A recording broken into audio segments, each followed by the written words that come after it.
This is hour one. Jon Schaefer with Jon Schaefer. This is going to be a good 4 hours.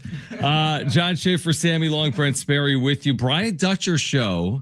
So if you want more on last night, you're going to get more on last night with Brian Dutcher at 6 p.m. Now, he is, to his credit, and we're going to start here, Sammy.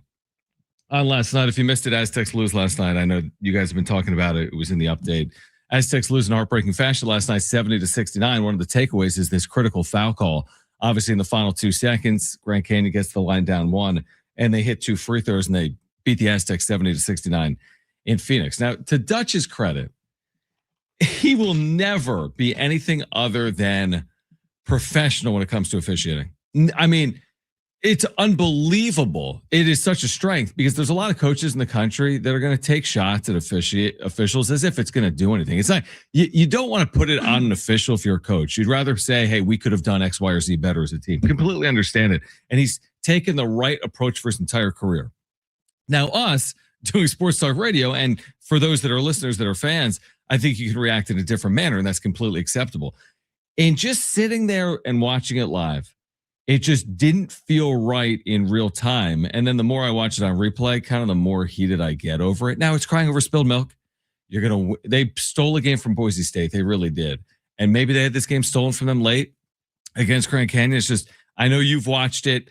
I'm breaking this thing down like it's CSI, right? I'm looking at all these angles, and I just don't think it's right to decide a game like that. That happens in college basketball and the NBA, or just with basketball in general. But it's kind of a tough one to swallow from a team perspective, Sammy. Hopefully they can move on and beat UNLV on Saturday. But, man, that is a tough way to lose a hard-fought game when you come all the way back on the road. I'm with you. Coach Dutcher is going to be the ultimate professional, and he's going to, I'm sure on the coaches show tonight, I haven't heard it yet, but he's going to be talking about how they should have put themselves in that spot and everything. You just listen.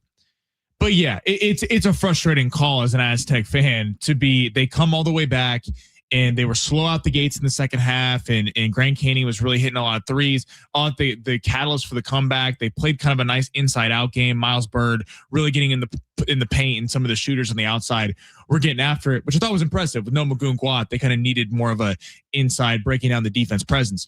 When you get to that call, to have Reese Dixon Waters take the lead, and you're like, oh, the Aztecs, this is a unreal win. I mean, they've been the kind of the cardiac kids all year.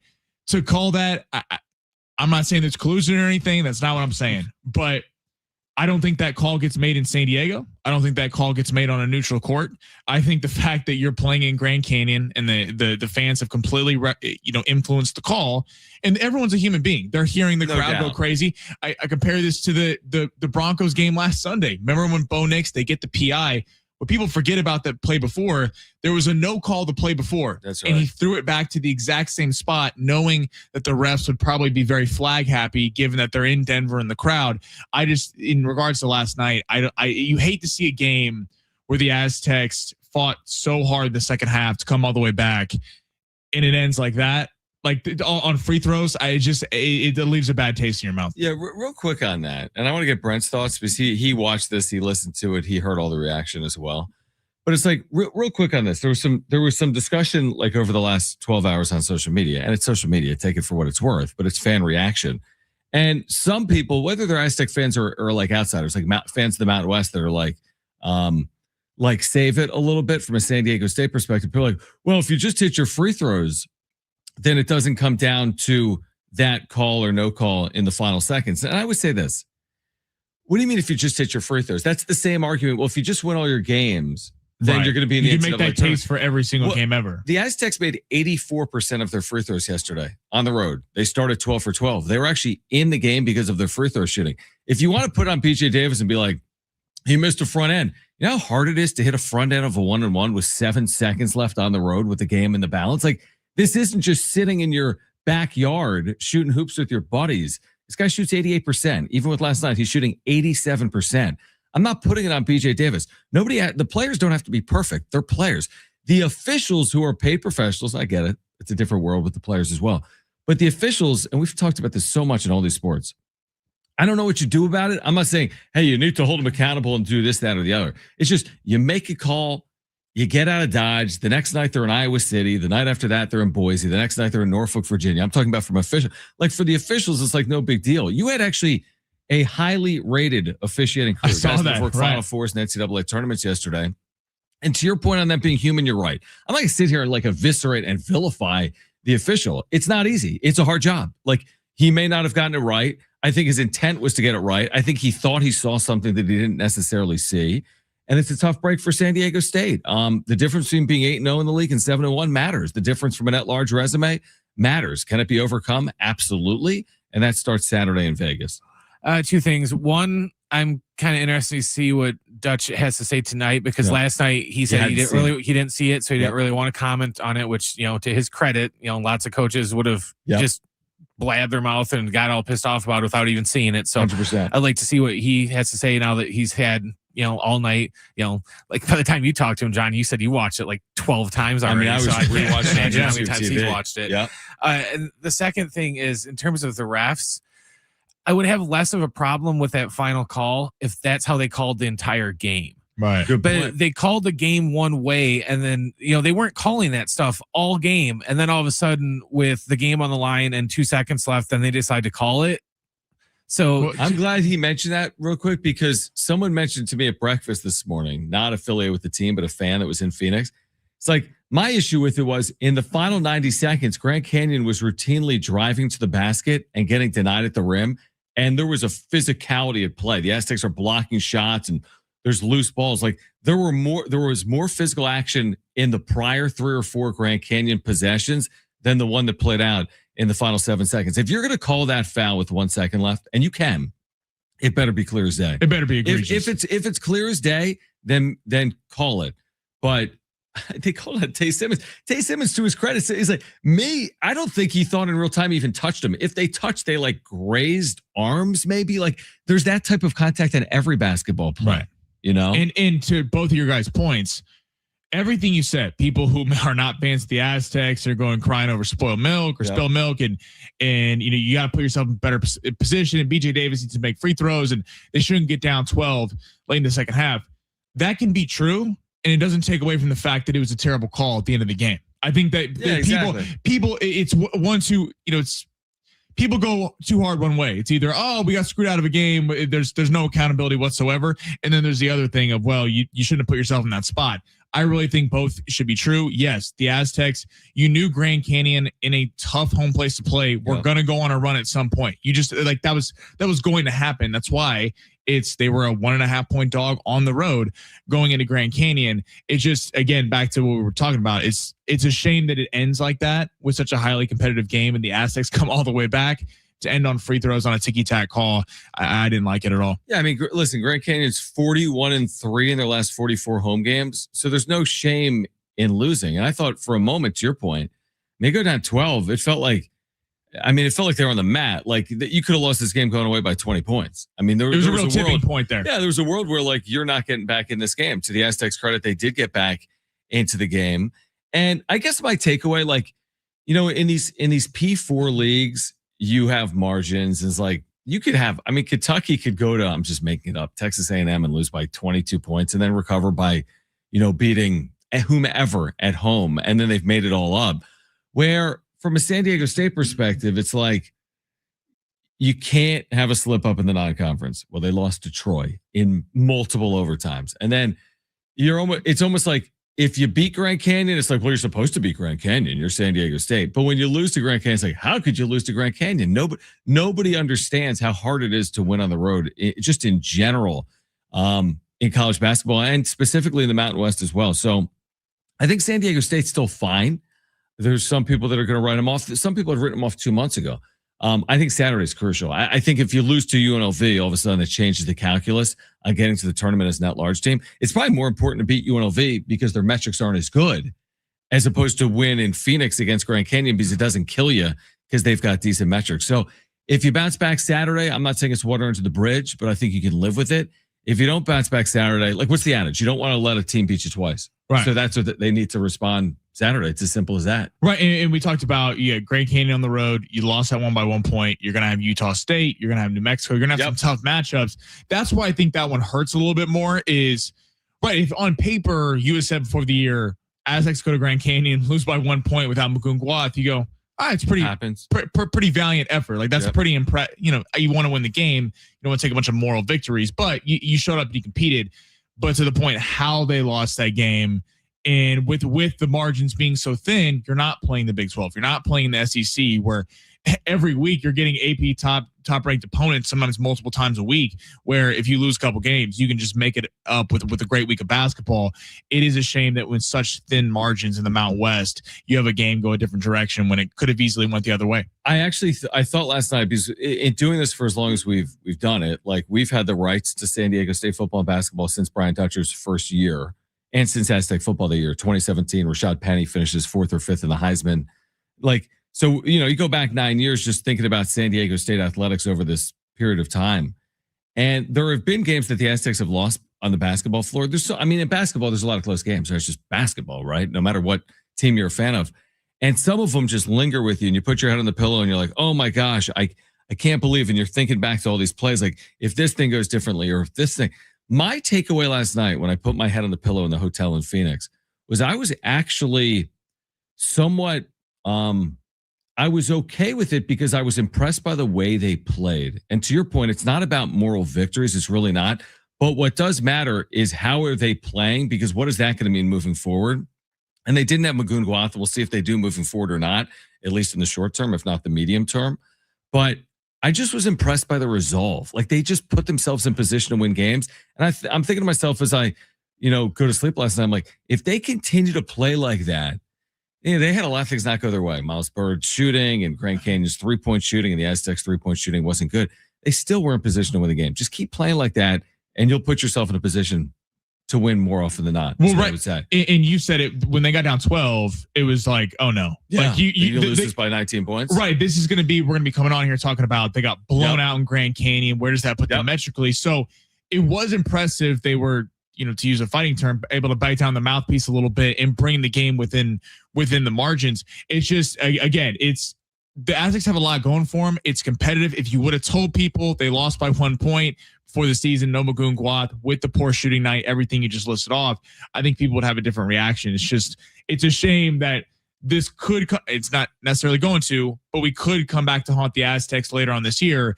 And if that call goes a different way, we'll see what happens. But there's obviously a lot of games we played, so they're certainly still in it. Yeah, and last point on that is like nobody. Listen, you're a diehard Chiefs fan. It's like if the Chiefs put themselves in position to win the game, even if you didn't think they were going to, and all of a sudden, out of nowhere, they've got a late lead, and then it's stolen from them on some bogus flag, you still feel like something was taken away from you. Even if for a portion, hey, we're down 13, it's the second half. Now all of a sudden, you get a kick return, you get a pick. You're up one. There's 39 seconds left. That doesn't excuse an official making some bad call later in the game. The Aztecs outplayed Grand Canyon in the final 10 minutes badly. Yeah, badly in that game. And it's like if there was another 20 seconds, if the call doesn't go that way, ifs and buts. But it still stings a little bit. No doubt. All right. On the other side, Ken Rosenthal on the latest on Nick Castellanos, the slugger with the Phillies. He links them to the Padres. How realistic is that? You'll hear from Ken Rosenthal on the other side. We are here until 6. Sammy's going to hang out until 3. Brian Dutcher show coming up at 6 p.m. on San Diego Sports 760.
John Schaefer and Sammy Long hanging out. Brian Dutcher show at 6 p.m. Speaking of the Aztecs, we're about to hit on the Padres, but speaking of the Aztecs, we have tickets for their next home game against Colorado State. This will be Wednesday night. That's 6 days from now against Colorado State at VA House. They're all critically important. We have 2 free tickets. We'll give those away later on today. Kyle Glazer, a friend of the show, great resource for Padres fans. Kyle Glazer will join us live at 4 p.m. Kyle Glazer right now, host and analyst on the Foul Territory Network. So he will join us coming up at 4 p.m. Mark Ziegler is going to join the show either today or tomorrow at some point. More reaction to yesterday and looking ahead to UNLV. So let's talk about the Padres here. They miss out on Freddie Peralta. Not overly surprising. We touched on the reasons as to why. I was pretty confident that they just didn't have the system that would return a player of the caliber of Freddie Peralta, and that ended up being accurate. You felt the same way. But the Padres have needs, and it's not just starting pitching. Ken Rosenthal today on his podcast, Foul Territory, talked about the market for Nick Castellanos. So let's hear from Ken Rosenthal. Nick Castellanos, the right fielder with the Phillies, who's always been a pretty prodigious hitter. Let's hear about Nick Castellanos with the Phillies and what comes next. It is not a good marriage. And Phillies president of baseball operations, David Dombrowski, has said that Nick Castellanos will not be on their roster opening day. So then the question becomes, okay, who wants him? The Padres are looking for a right-handed bat, and they're looking for one who will be inexpensive. And Castellanos has been taking ground balls, or at least training somewhat at first base, which is a position they're trying to fill. They were trying to get Arenado to play first base, didn't want to take on very much money. That is one possibility. Miami is always another possibility. That's where Castellanos is from. I'm sure he'd love to go there. I don't know that they would love to have him. It's an unknown to me. But I do expect the Phillies to trade him. I do expect to see them pick up most of the money in that deal. And from there, Nick Castellanos will be entering his free agent year and is going to have to kind of rebuild his value in the game. Can still hit, of course. The defensive part has been an issue for him. So Nick Castellanos, now, listen, this guy's had some huge offensive years, but he's also 33. He had a negative WAR last year. The year before that, he had a 0.8 WAR. So, his last 2 years have left something to be desired. He's owed a lot of money. I'm sure the Padres would ask the Phillies to eat a lot of it. What do you think about that? Again, the Padres have needs, specifically at first. Could Castellanos potentially fill that? Right. You mentioned it. Defense has always kind of been the thing with Castellanos. You can hide that a little bit at first base. His batting average went down, career 272 hitter, but about 250 last year. The one thing I'll say about Castellanos, and obviously a large portion of this being interested would be the Phillies eating a lot of the contract. I think that changes it, especially given his age 33. Castellanos has been a big postseason player for the Phillies. Like, everyone looks to your Trey Turner, your Bryce Harper, your Schwarbers, and not those guys haven't shown up. But it feels like every October it's Castellanos and these guys that have had some of the bigger moments down the lineup there. I think it'd be a great ad. It'd be another big time bat that would come in. You're obviously adding with Machado and Tatis and Laureano for a full year here, but I wouldn't mind that. Like, I think that's actually an interesting name. It's a big name that could also come in, earn some respect in the clubhouse, but it's kind of a buy low thing because we do know Castellanos is what he can be offensively. And if you're getting him on somewhat of a down year, maybe you could find that next year and have a big time bat. The fact that it's kind of like the Phillies, like the poker analogy would be like the Phillies have already shown their hand. The Phillies have said publicly Nick Castellanos is not welcome back. Well, therefore, you're not dealing from a position of power. You're just dealing off the player. Right. They want to get him out of there. So do you now what matters to Philadelphia? Do you want to just say, whatever, we'll eat the money, give us a return that at least, whets our appetite, or meet somewhere in the middle? Like, hey, you eat more of the money. We'll take a lesser return because you're taking on more money. My guess is because it's big market Philadelphia, they'd probably be okay with eating a good portion of the $20 million owed, but they'd want something real in return, even for a 33-year-old coming off a down year. So if you're AJ Preller, say, okay, maybe I can get this player for $2, $3, $4, $5 million per year. Now he's under contract through 2026. Yeah, so just for this 1 year. Right. So maybe you can get this player for $5 million or less because the Phillies eat $15 million. But what does that mean from a prospect perspective? Well, we talked about it yesterday. One prospect in the top 100, Salas checking in at number 90 there.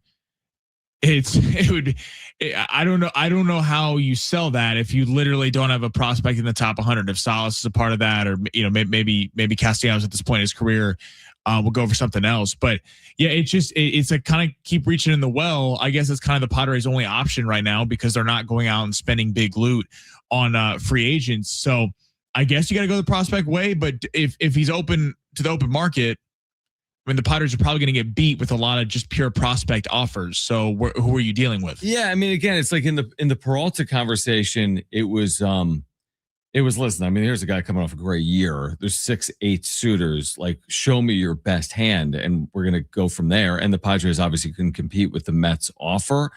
Castellanos, like, yeah, average year, aging slugger, doesn't really have a position. So, like, maybe you can get maybe it's more reasonable from the Padres' perspective to A, not take on much of the salary, and B, not have to give up a ton as well. We can continue to discuss. Also, the Ravens is this official? They have made a hire. They have made a head coaching hire, and it impacts fans in Southern California of the Chargers. So we'll discuss that coming up. On the other side, the Ravens make a hire. We'll switch gears to the NFL coming up next on San Diego Sports 760.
This report is sponsored by eBay.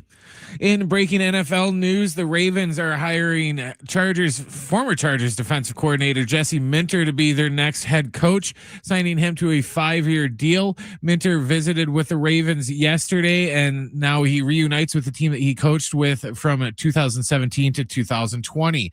In other NFL news, NFL MVP finalists have been announced. It was 4 quarterbacks and 1 running back. Josh Allen, Trevor Lawrence, Drake May, and Matthew Stafford were the 4 QBs, and 49ers running back Christian McCaffrey was the lone non-QB.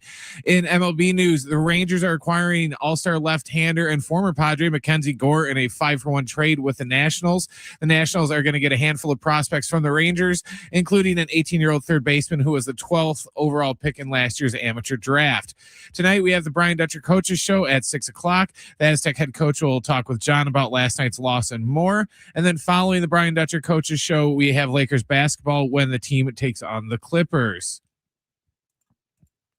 Imagine what you can find on eBay, like that rare hologram trading card that you've become totally obsessed with, shiny like the designer handbag of your dreams. eBay has it. They even have the perfect parts that will fit your car. Millions of finds, each with a story. eBay.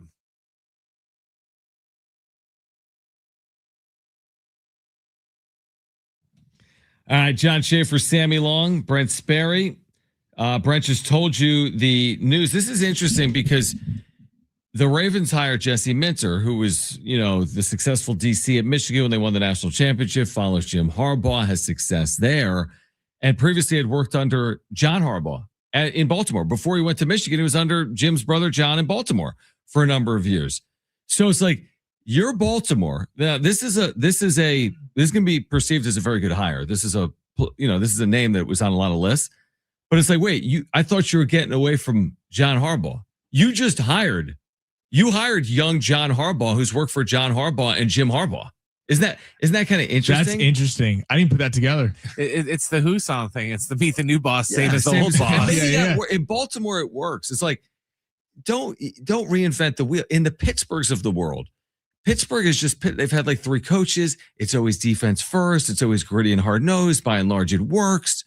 It's like Baltimore systematically has worked. Now, are they winning a Super Bowl every year? No, but they won one in 2012. They've been a successful NFL franchise. So I get it. But if the idea was like, we're firing John Harbaugh the day after our random kicker missed a 44-yard kick, but we're going to hold John Harbaugh accountable. So let's go hire his former DC. In terms of that's an interesting point. I didn't put that together. Like that'll be a talking point on Baltimore radio. Yeah. Like that is, you got rid of a guy who has won a Super Bowl and kind of went for the young gun. Now he was the top defensive coordinator, kind of head coaching candidate on the market going around. Yeah. So I do think it's a good hire. I think with Lamar and Derrick Henry, Brent, I want to see your point. You made a great point about people always before are always like, you have to hire an offensive head coach. You have to go with an 100%. Offensive minded with a great quarterback. I thought the point, Brent, you made is great. Like, you don't have to. And I think especially with Lamar Jackson, they have a great system in Baltimore drafting young talent. They could use better receivers, but they have drafted great offensive linemen, great running backs, and great quarterbacks, as well as great tight ends. I think focusing on the defense, you had the Chargers as the 4th best in points given up, in the league, 9th in pass defense, 9th in rush defense.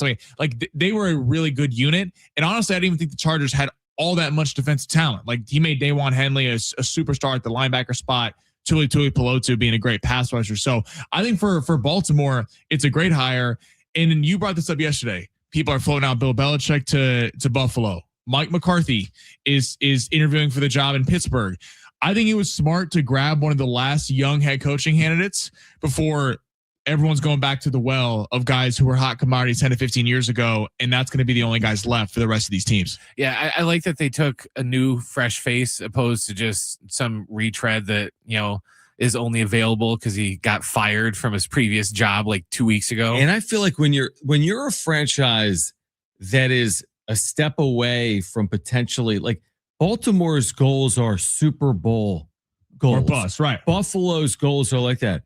Retread is not the answer. You need a vision with it. And like, you can't go back to a guy that won in 2009. Like, the NFL has changed and evolved. Now it's risky. You have to hit on the candidate. I think it's risky either way. You go with a veteran candidate like Mike McCarthy, that's risky because I would say it's not going to work.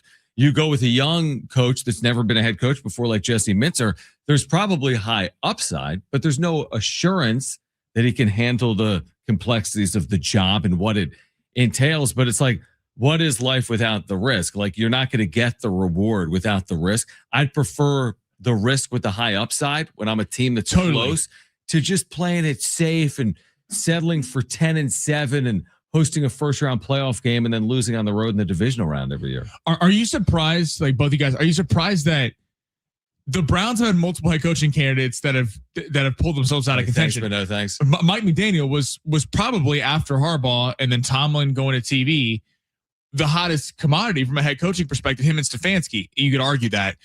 It's funny how these coaches are being much more selective of, no, I won't take the glory of being a head coach. I will become a coordinator and then try to make my hay and wait for the right opportunity. So you get a Giants opportunity where it kind of looks like that team is loaded for bear going forward. I just think it's an interesting concept about how coaches are more cautious now, not just taking the head coaching job. They're doing what's best for them and setting up their future. I think it's smart. I mean, here's the college analogy for me. It's a little different. Like Sean Lewis at San Diego State left a head coaching job. I mean, by those on the outside would tell you it's one of the hardest jobs in America. Kent State in Kent, Ohio. The adage is, if you can win at Kent, you can win anywhere. Yeah. And he won at Kent. He was there 5 years. He's applying to jobs and he's not getting jobs. He's like, you know what? Let me go the creative route. Let me go to Colorado and work for Dion. Now, it didn't work perfectly, although they were, in the national spotlight. The first 3 weeks, they had like America's #1 offense. They're beating TCU. They were the hottest story in sports. It was unbelievable. And he's calling plays. Now, it went south in the second half of the year under Dion. That had nothing to do with Sean. Well, anyway, Sean leveraged it to San Diego State. So think about that. You go from one of the worst jobs in FBS to one of the premier jobs in the group of 6. And now Sean's in a position with more success at San Diego State. Who knows what his future looks like? So to me, it's all about, it's the same thing in pro sports as it is in college sports. If you're Sean Lewis right now, you have to be careful to take, if you're ever going to make the next leap, if you want to, you don't want to do it just for any job. Right. You want to do it for the right job. I think the same thing in pro football. You don't just want to be a head coach. Head coaches are out of jobs in 11 months, sometimes in the NFL. You want the right job to have a chance to stick for 5-7 years. I think it's a great point. I think it's why one of the hot stories is the Eagles can't find an offensive coordinator. Yeah. And you would think that a team with Jalen Hurts and Saquon Barkley, AJ Brown, go down the list, Devontae Smith would have people lining up with a great offensive line. But they're all only there for a year every time, right? Every time. And I think you look at the job. John, you can speak to this better than anyone here. You lived in Philly sports talk radio, Philly fans are, what have you done for me lately team? People are much more selective. I think people are like, if Philly couldn't make it work this year, if I don't make it work with Philly with all the weapons, I'm out. This is why with the Chiefs, people were like the offensive coordinator for Kansas City, Bieniemy, and then Matt Nagy ended up getting a job. Bieniemy can never get a job because everyone said, "Oh, well, you have Patrick Mahomes to work with. You got all this talent." It's just being way more selective with where you go, and I think we're seeing that, and that's why you're seeing Mike McCarthy and Bill Belichick and these coaches get the tires kicked on them. When I don't think that. Like Mike McCarthy coming back to the NFL? I don't see that at all. Okay, so what are the current vacancies? So if Baltimore has filled it with Jesse Minter. Cleveland, Pittsburgh, who are we missing? It's Cleveland, Pittsburgh. Cardinals open? Miami. Cares? Halfley went to Miami. The Cardinals are open. Is Pittsburgh open still? Pittsburgh, Cleveland, and Arizona, I believe. All right. So, again, you got to be careful to your point. Like if you're going to Cleveland, you have to be very careful. It's never worked. If you're going to Arizona and Buffalo. So, Buffalo is the job, but we talked about this yesterday. Would you prefer Buffalo? Would you prefer Baltimore? And Baltimore lands Jesse Minter. That's a significant hire. It'll be interesting to see where Buffalo turns. And if you're Buffalo, what do you counteract that with? Yeah. Do you counteract that they got the young hot head coach and Jesse Minter with Baltimore, a team that you're going to have to be contending with in the AFC for a long time. Are you going with another hot young coaching candidate? Is there someone out there that you see, or are you trying to go, we're going to go Retread. We're going to retread and sell you on the fact they won a Super Bowl a decade ago. Well, if you're going to retread, and we talked about this a little bit yesterday, then you should have landed John Harbaugh, but you couldn't have because of the timing, because Sean McDermott was coaching this past weekend.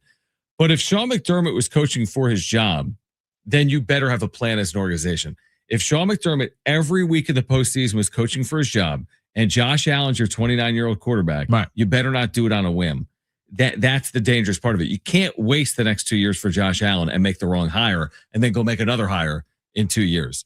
The tricky thing about the Bills is when everyone looks at Baltimore, they know that their deficiency, so to speak, is what holds them back is typically their offense.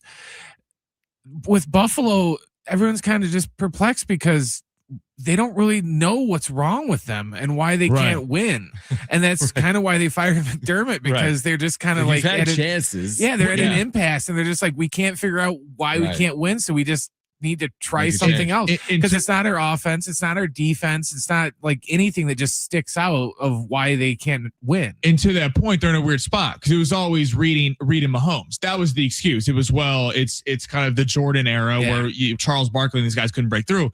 Well, this year that wasn't the case. It was Bo Nix and Sean Payton. So Sean McDermott's the scapegoat. And I think if you look at Buffalo, it's like putting lipstick on a pig a little bit. It's like Josh Allen's the Ferrari. You got Josh Allen, James Cook on paper. You're like, this is phenomenal. But what has Brandon Beane done in the last 10 years for player development? He's only drafted 2 Pro Bowlers. And so he just got promoted, so he ain't going nowhere. So if I'm a head coaching candidate, I'm like giving a little bit of pause, even though you have this Ferrari at quarterback. Is it just going to be more of the same? Yeah. What's interesting to localize it back to AJ Preller. We're having this conversation about good isn't good enough sometimes. When you raise expectations, he's a GM, not a head coach or a manager specific to baseball. But it's like Sean McDermott, look at his record. He had a lot of success by most standards. John Harbaugh, look at his record. Look at his acumen, his Super Bowl. But at some point, you get to a point where the expectations have gotten so high that when you don't live up to them, you go to the next option. And I don't know if we're there yet I think some would argue we're getting there with AJ Preller. It's like, you've had 10 or 11 years. You've gotten it a lot better than it was. When you got here, they weren't winning at this clip, but now they are, but they're not getting over the hump. How much longer are you willing to go down this path? He's in the final year of a deal. Does that play into it? To what you just said about hiring a coach, AJ Preller is a high floor, maybe at this point, lower ceiling GM option right now. Do you go with the person who has the high ceiling but can bottom out? I think AJ Preller has put this team in position to have a lot of success over the years. It's just do you take the big swing, or do you kind of go with what's the safer pick because they're going to be solid? At 1904, the faithful on social media saying the Raiders still need a coach. It responded. Oh, of course, the Raiders. Yes, yeah, that terrific Raiders job. Although they do have the top pick, Mendoza. If you believe in Mendoza, yeah, absolutely. All right. On the other side, more on this conversation. In addition to that, an old friend of the Padres on the move earlier this afternoon. Stay with us. Brian Dutcher Show at 6 p.m. here on San Diego Sports 760.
Sammy Long hanging out in studio for another 10 minutes. We have Aztec basketball tickets to give away for Wednesday night against Colorado State at VA House. We'll do that coming up later today. Kyle Glazer, friend of the show. We'll talk some Padres with Kyle coming up at 4 p.m.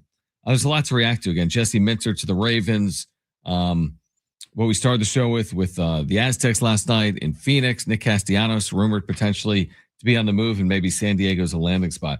I wanted to get your 2 cents on this. I don't think we talked about it yesterday. I don't even know if I talked about it at all. The situation playing out in college hoops with the eligibility of these former college players that have turned professional, whether it's Europe or G League or even the NBA. So Charles Bediako is a former center at Alabama. And you may recall, if you're an Aztec fan or a college basketball fan, that he was on the top seeded Crimson Tide team that lost to San Diego State in the 2023 Sweet 16 in Louisville. He was their starting center. He was a true sophomore. Well, that was forever ago. You know what I mean? I mean, think about that. Like it's 2026. Like I was thinking last night in Phoenix, Nathan Mensah was there as a fan. Ogwuka Rope is coaching for the Aztecs. Adam Seiko is there as a fan. 3 of the 9 players in the rotation for the 2023 Aztecs, 22-23, were in the house in Phoenix, which is pretty cool. And then I'm thinking about Charles Bediako, who was drafted in 2023 and spent the last 3 years in the G League. Hasn't worked out. His legal team asked for an injunction for him to go back to college. It was granted. Alabama is going to play him Saturday, January 24th, just randomly, like a random pickup in January. This 3-year pro that should be at least a year out of college. What are we doing? Is my basic point. I don't have an answer for it. I'm not going to solve it. It's a little bit like salary cap in baseball. Right. Deferrals, Dodgers. Okay. But this is like that to like the ridiculous. Well, I got idiot friends who think that they. Who, I do like, too. Is it Jim? Yeah. Who I have had this argument with for years and who think that they can score on an NBA player. Okay. they literally think that. I'm like, you're delusional. You're not scoring on an NBA player. Like one-on-one? Yeah, like they're gonna keep it close or something? Yeah, they're like, if I had 150 shots, I get one. I go, no, you wouldn't. They take the ball away from me every time. Well, yeah, I mean, if it was like keep the ball after scoring, like you wouldn't even like touch the ball. Right, exactly. 100%. Yeah. So the reason I bring that up is I don't think people realize the difference between when you're standing next to a high school athlete, a college athlete, and a pro athlete. So you have these guys who are playing in the G League, which no is not the league, but they're playing, for example, the Lakers, Drew Timme and Bronny James play in the G League, average like 25 points a game. Right. Drew Timme goes up, has actually been playing well for the Lakers recently, then goes back down. So they're playing guys who are cracking NBA rosters. Not necessarily they're not the stars, they're not getting big minutes. They're sitting at the end of the bench, ready to play mop-up duty. And then you drop them back with college kids, and listen, if you compare them to the Dukes, the Kansases, the North Carolinas, the San Diego States, maybe they can hold up. But Najee, the player for Baylor, he's one of the guys that's come back from playing in the G League. Has he been playing? He's been playing, and he's like a starter for him. And it's crazy. These guys are playing professionally in Europe, professionally in the G League, and then coming back down and playing with college kids. It does feel unfair. It feels a little, to me, like we're taking advantage of all the COVID eligibility extensions because obviously we went through a weird time there. I don't like that, and I think it really hurts, especially the lower tier in college basketball. Yeah, it just feels like, okay, we already knew there was no rules. Like, you know, there's no, but now you're literally saying there's no rules. Like, I'm thinking to myself, if Charles Bediako is going to play for Alabama, why can't Nathan Mensah play for San Diego State? Like, if we're just going to, there's no eligibility and it doesn't matter if you've played professionally. Adam Seiko's a great shooter. Bring him in. Right. Booker Rope is a great defender. He's on the coaching staff. Give him, like, at some point, it gets so ridiculous that there's no way to get any semblance of it really back. Yet, Brian Dutcher's got a coach in this system, and you know, like you're supposed to operate and win at a high level. It's already hard, to your point, when you're kind of getting like San Diego State's doing everything in its power to maintain itself at the top of the sport, and Baylor's signing dudes in the middle of the year that are playing in the G League, and Alabama's bringing guys in. They're already like it's already hard enough. Why are we making it harder on everyone? And this was a common thing of Remember this is right before the NIL collective became really a big thing, and people were worried in college football, college basketball. It's ruining the sport, especially in college basketball, because people were the top 10 NBA draft picks. There might have been 2 dudes that played in March Madness because guys were going overseas, guys were going to the G League. You never heard of them. But the flip side of that was your Scoot Hendersons, your guys, who had played in the G League and not played in college basketball. You're kind of unproven. Your brand is not the same as if you're playing at a big time college. People see you in March Madness. People have no idea who you are. They have no idea who you are. Was that the Thompson brothers? Did they play in G League? They played in the G League. Who are these guys? Right. And they're great. But they went both top 4. Yeah. And you're just like, dude? Right. Everyone's like taking the NBA scout's word for it. Like, all right, like he's great, I guess. He's playing the G League Ignite and averaging 25 points a game. But it also hurt their brands. Now they became superstar players. Amen Thompson with Houston. Amen Thompson's been awesome. He's been fantastic. But that was kind of the flip side of it. I bring Scoot Henderson up because he was a guy that he didn't have a great rookie year with Portland, and he wasn't great the first couple of years. People were like, "This dude sucks." Like we never saw him at a big Kansas, time at Kansas at a big time college. So that was always kind of the flip side, is that you hurt your brand if you played overseas, or you hurt your brand if you went to the G League, even though you were getting paid. That was kind of the cost of it. Your brand deal, your popularity wasn't going to be the same. Well, now if I can go make $500K playing G League basketball, and then decide 2 years later, if my team's not going to pull me up, I'm going to come back and make $2 million playing college basketball. Great. I mean, why would I go to the NBA if I'm not going to be a big time starter getting a big time contract? Why would I play in the NBA? College. I mean, it's bad when the head coach at Kentucky, currently Mark Pope, who used to be at BYU, it's bad. And I don't have the audio right now, but I listened to this on the bus ride over last night to Phoenix, to Grand Canyon.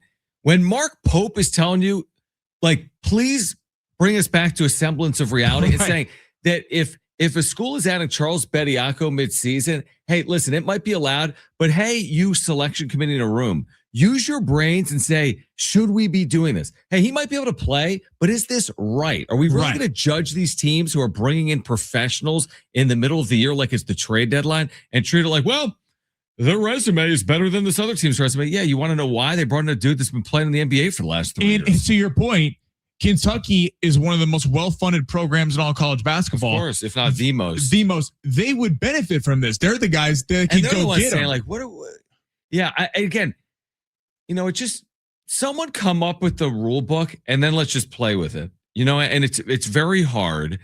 But if Charles Bediako or whomever is allowed to go from the G League to college basketball, don't allow it on some random Saturday. Allow it for next season. 100%. And I know we're about to get to break, so I don't want to take up too much time, but there's been less upsets the last couple of years in college basketball. People have been kind of frustrated at that. That's everyone loves the Cinderella story. Everyone loves when St. Peter's goes to the Elite Eight and does that.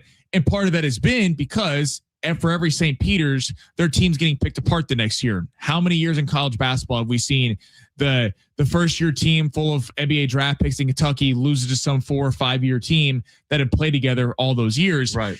It creates even more of a separation when you have these teams getting pro level players. And I think that really does harm to college basketball and specifically March Madness. All right. Speaking of things that need to be fixed, let's get to the Dodgers and the impact on baseball on the other side. Kyle Tucker's salary figures were made public yesterday. We'll get into that on the other side. Sammy, appreciate you hanging out. You guys are the best. Thank you for having me. All right, that was Sammy Long. Brent Sperry's going to be with me on the other side. Brian Dutcher show coming up at 6 p.m. Wait until you hear, if you haven't heard, what the Dodgers will pay Kyle Tucker next year in 2026. That's next on San Diego Sports 760.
This report is sponsored by eBay.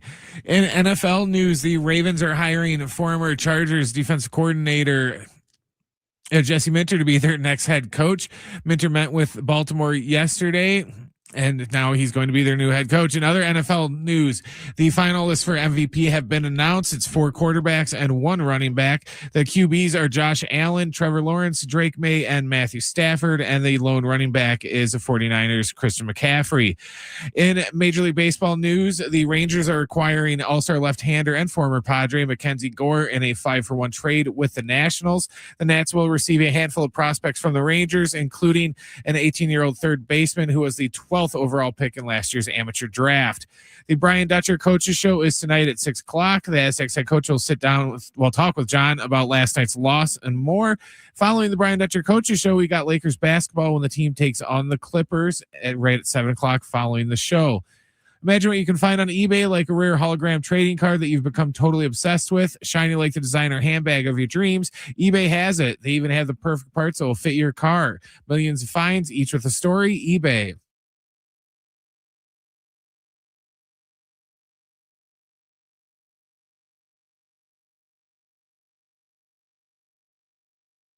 All right, hour 2, San Diego Sports 760, Kyle Glazer, friend of the show. We'll talk some Padres baseball with Kyle coming up at 4 p.m.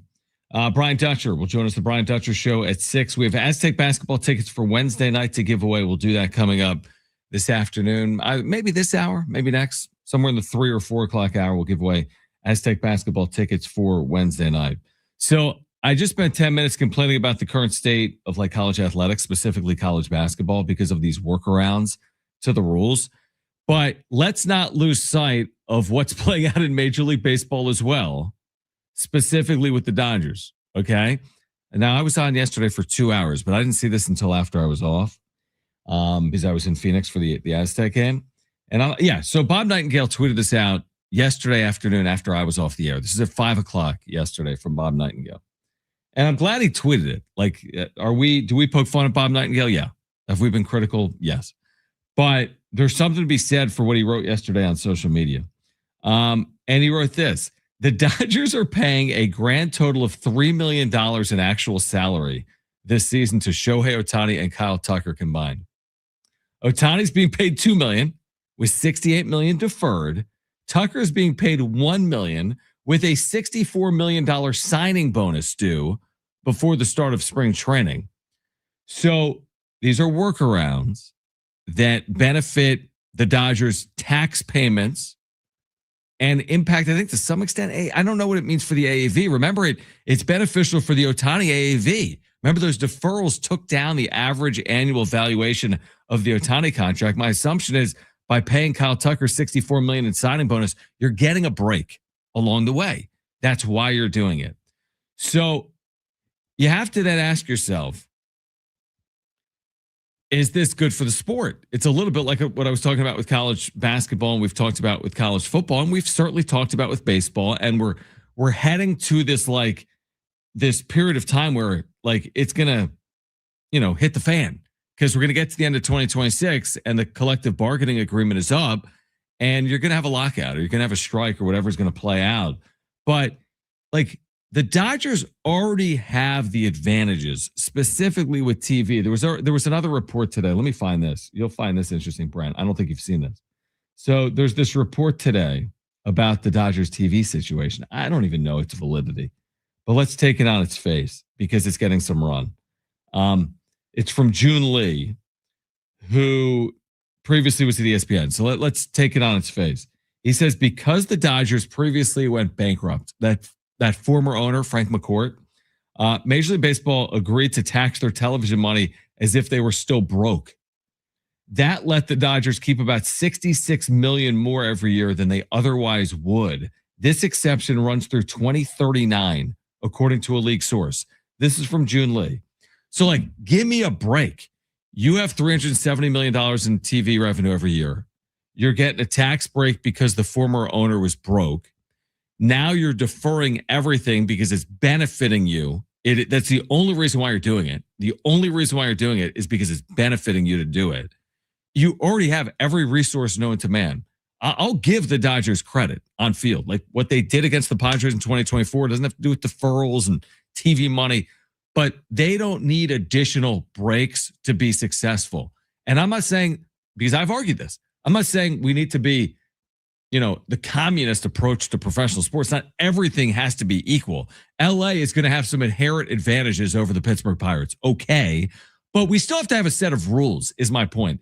And when you give the Dodgers breaks on their TV deal, when you allow them to defer money, and you're allowing them to do things that, frankly, the other teams aren't doing in the sport, that's where I think it needs to be reined in with the next CBA.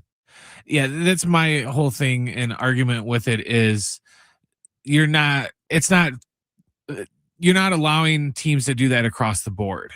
Like you brought up the Pirates. The Pirates can't be like, look, we want to keep Paul Skeens, so we want to sign all these big name talent and we're just going to defer the money, but we'll be able to pay it back because once we sign all these players for nothing, it's going to, energize the fan base. We'll start to sell more tickets and we'll start to make more money. So then we'll be able to pay it back.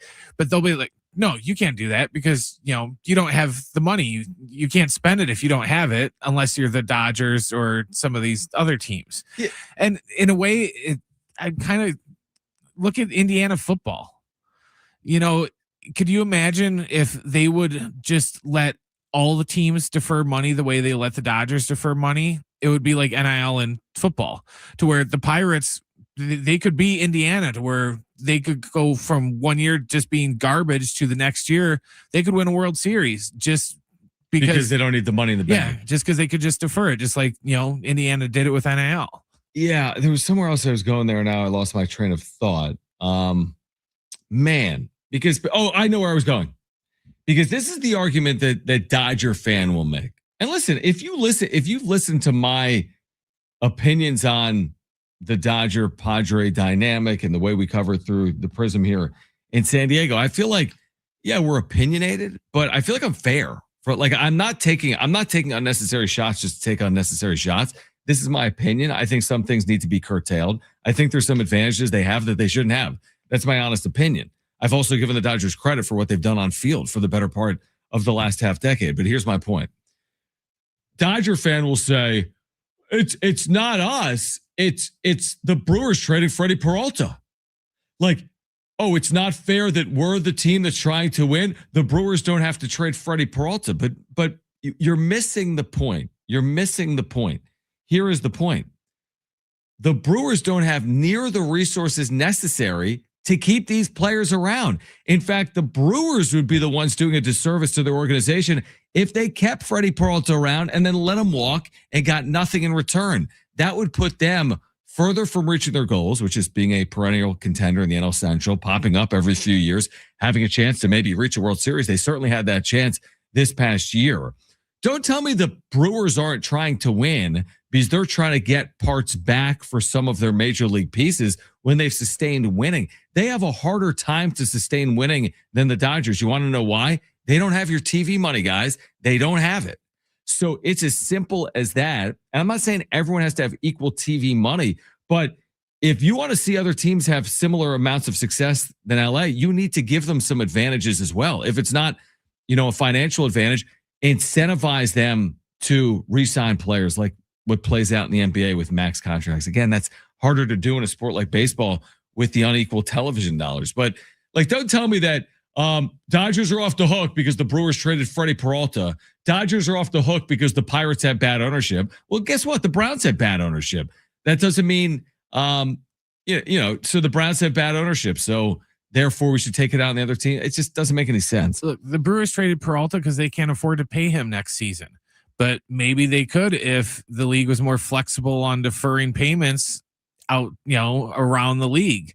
If they even knew it was a possibility that they could just defer money like the Dodgers do, then maybe they wouldn't have traded him because then they could just pay him $1 million next year and then pay him the rest in IOUs throughout the next 5 years. Yeah, listen, and everyone, it's so funny how on cue, Dodger fan comes in like, well, this team could do that. Trust me, you want it. No, why can't you say, why can a Dodger fan not say, you know what? It's true. we have advantages that other teams don't have. However, we still need to do it on field. That's the point I'm making. I'm not saying the Dodgers are inevitably winning every World Series because they spend more money than other teams. The Mets spend more money than other teams and didn't qualify for the postseason. The Padres in 2023 were top 3 in payroll, missed the playoffs. I'm not saying money alone solves all of the world's issues. Look at it individually. We understand that, right? Like you could still have problems with money. So I'm crediting the Dodgers for what they've done on field. They've taken advantage of the way the CBA is currently written, I guess to their credit. But why can't we recognize, are you kidding me, that you have a $400 million annual head start on most of baseball? Padres are getting pennies on the dollar to LA. So you can't pretend like that's not a part of the conversation is my point. I'm not saying put an asterisk by the 2025 World Series because the Dodgers led baseball in spending, but I am saying that we should at least have a series of rules in place that address some of how the Dodgers already are in a favorable position, and it's becoming more favorable because of the way they're using it to their advantage, right? The deferrals would be a classic example. Signing bonuses are an example as well. The Dodgers have deferred more money since 2023 than all 29 teams combined in the history of the sport. Like, don't tell me that's not problematic or an issue. You'll take it when it benefits your team. I would have taken the Padres signing Kyle Tucker too. But the difference between the Padres signing Kyle Tucker and the Dodgers signing Kyle Tucker, let me tell you what it is. Here's what it is. If the Padres signed a $240 million deal with Kyle Tucker, he's getting every penny he's owed without deferral. I promise you that. And if he doesn't pan out, it's put the Padres behind the 8 ball for the next 4 years because of that $240 million in spend. So it's a part of the conversation, whether you want it to be or not. Like, you can live in a delusional world where you think it's not because all's fine and you're winning World Series. And that's fine. They count. I'm with you. Padres are in a position to beat the Dodgers in 2024, despite the disparities in spend and despite that gap. So that's on the Padres. They didn't take advantage of that. But I do think changes are coming with the next CBA. I also agree with some of the chatter that's come out recently. I listened to something today. I've been the one saying, I don't think the CBA solves the sport. I'm not looking for the sport to be solved. I love college football and basketball. There's disparities. I love Major League Baseball. There's disparities. I don't need everything, quote unquote, fixed.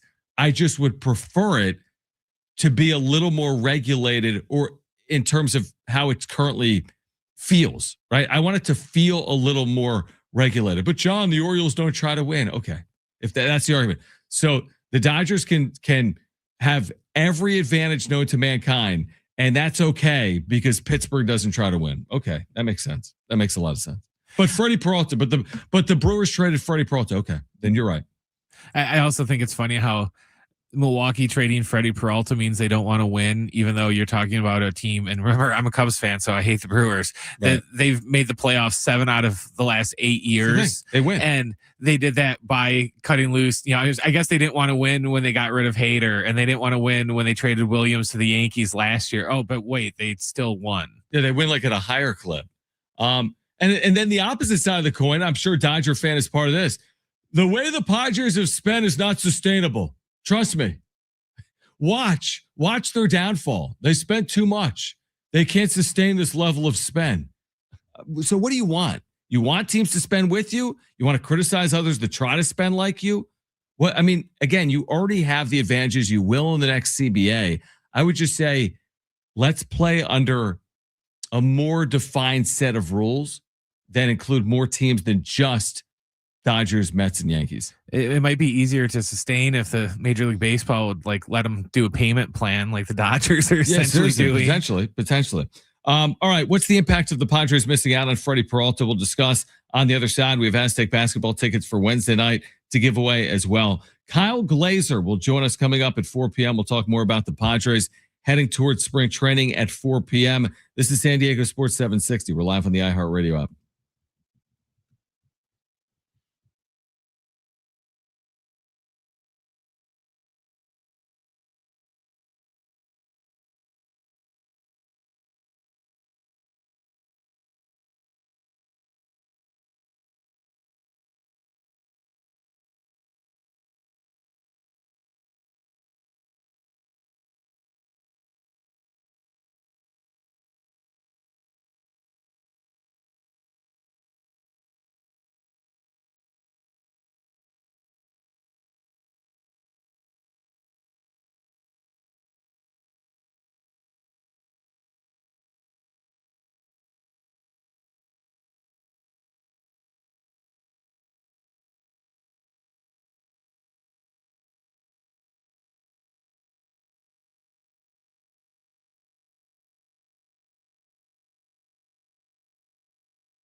All right, back with you, San Diego Sports 760.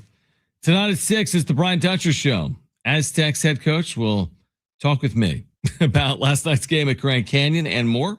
Brian Dutcher Show.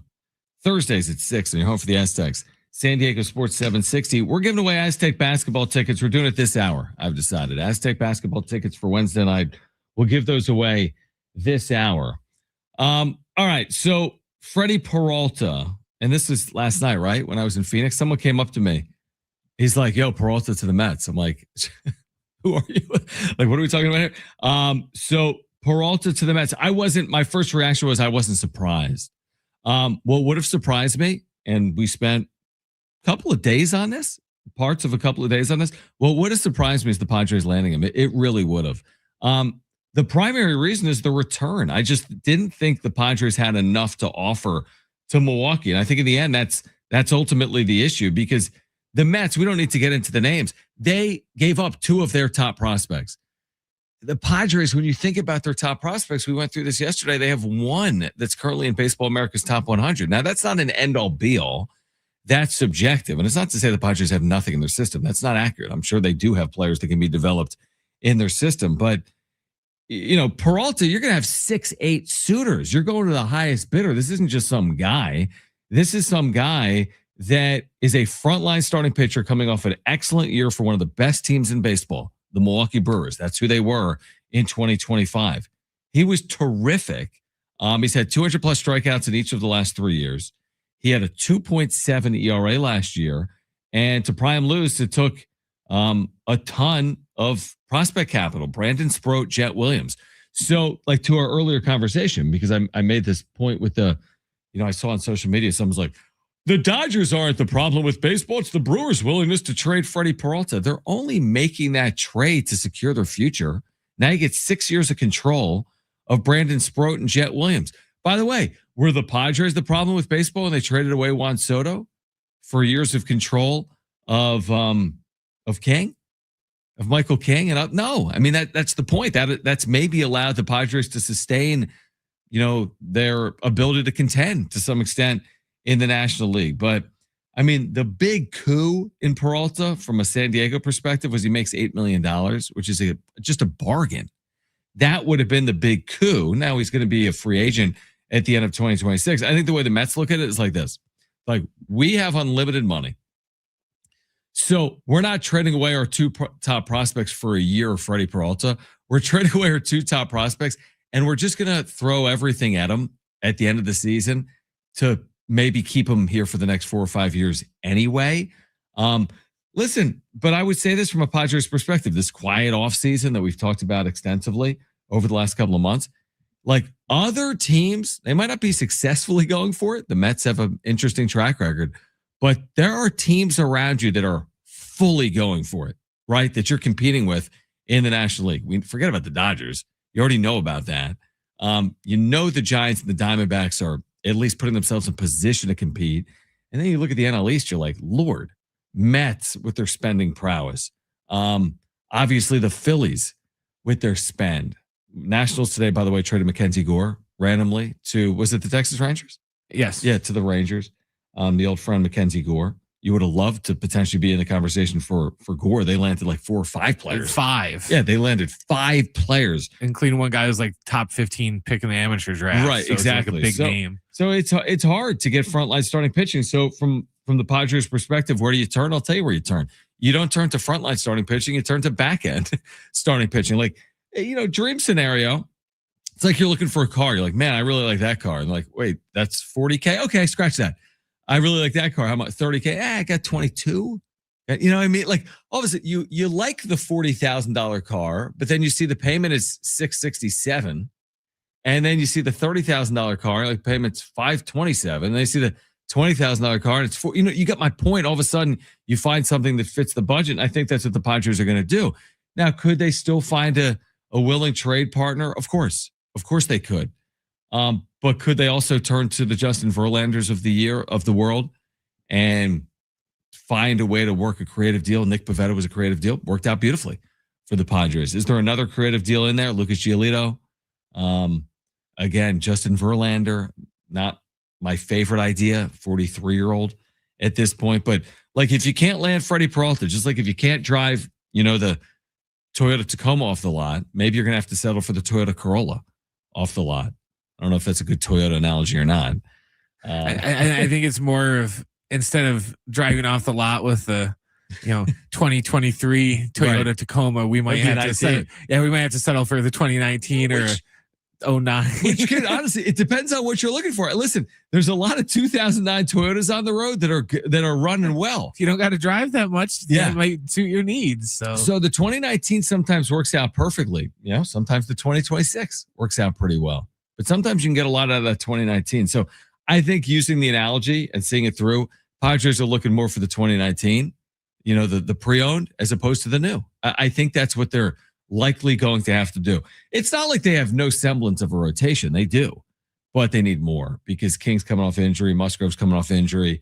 Pavetta, you hope he duplicates it. Randy Vasquez, you hope he improves off last year. You need more starting pitching, and you need to invest in it to some extent, whether that's trade away prospect capital or spend 8, 10, 12, $14 million a year for a pitcher to come in. But again, Freddie Peralta to the Mets, not overly surprising. We'll see what it means for the Padres now moving forward. We have Aztec basketball tickets. We will give those away on the other side. So San Diego State plays Colorado State Wednesday at Viejas Arena at 7:30. We'll give those tickets away on the other side. Next Aztec game is on the road in Vegas. We'll talk more about that game with Brian Dutcher coming up with the Brian Dutcher Show at 6 p.m. But we'll give away some Aztec tickets on the other side.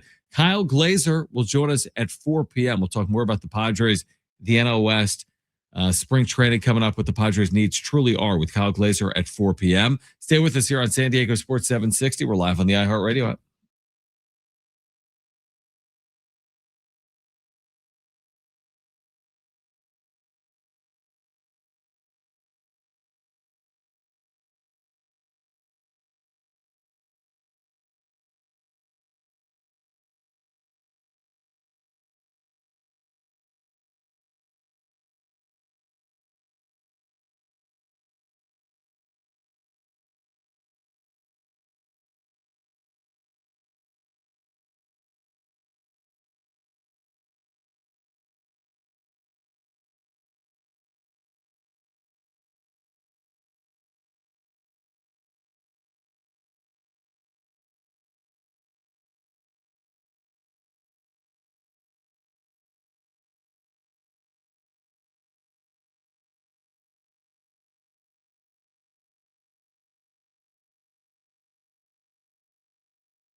This report is sponsored by eBay. In NFL news, the Ravens are hiring former Los Angeles Chargers D coordinator Jesse Minter to be their new head coach. They inked him to a 5-year deal today. In other NFL news, the candidates for MVP finalists have been announced. We got 4 quarterbacks and only 1 running back. We got Josh Allen, Trevor Lawrence, Drake May, and Matthew Stafford were the 4 QBs, and the lone running back was Niners Christian McCaffrey. In Major League Baseball news, the Rangers are acquiring all-star left-hander and former Padre Mackenzie Gore in a 5-for-1 trade with the Nationals. The Nats will receive a handful of prospects from the Rangers, including an 18-year-old third baseman who was the 12th overall pick in last year's amateur draft. Catch the Brian Dutcher Coaches Show tonight at 6 o'clock when the Aztec head coach will talk with John about last night's loss and more.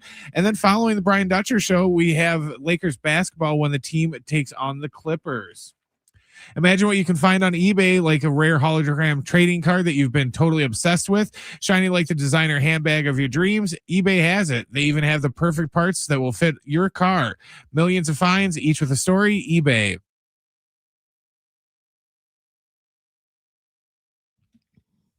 All right, San Diego Sports 760 has 13 chances to win $1,000 every weekday. It's the Bonus Bucks giveaway.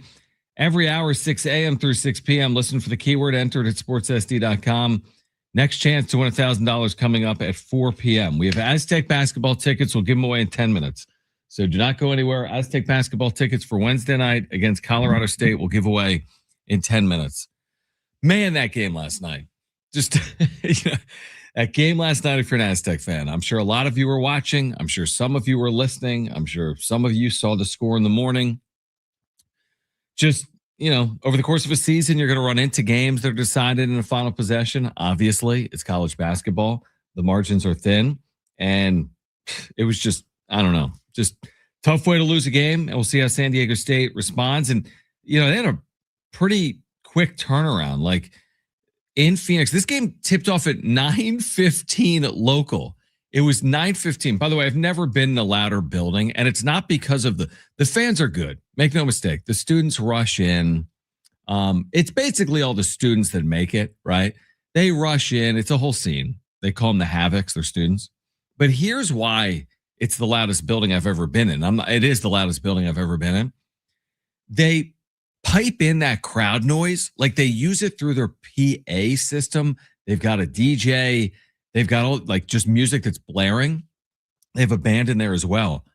Brian, I kid you not. If I worked there, if I called games for Grand Canyon, I would be deaf.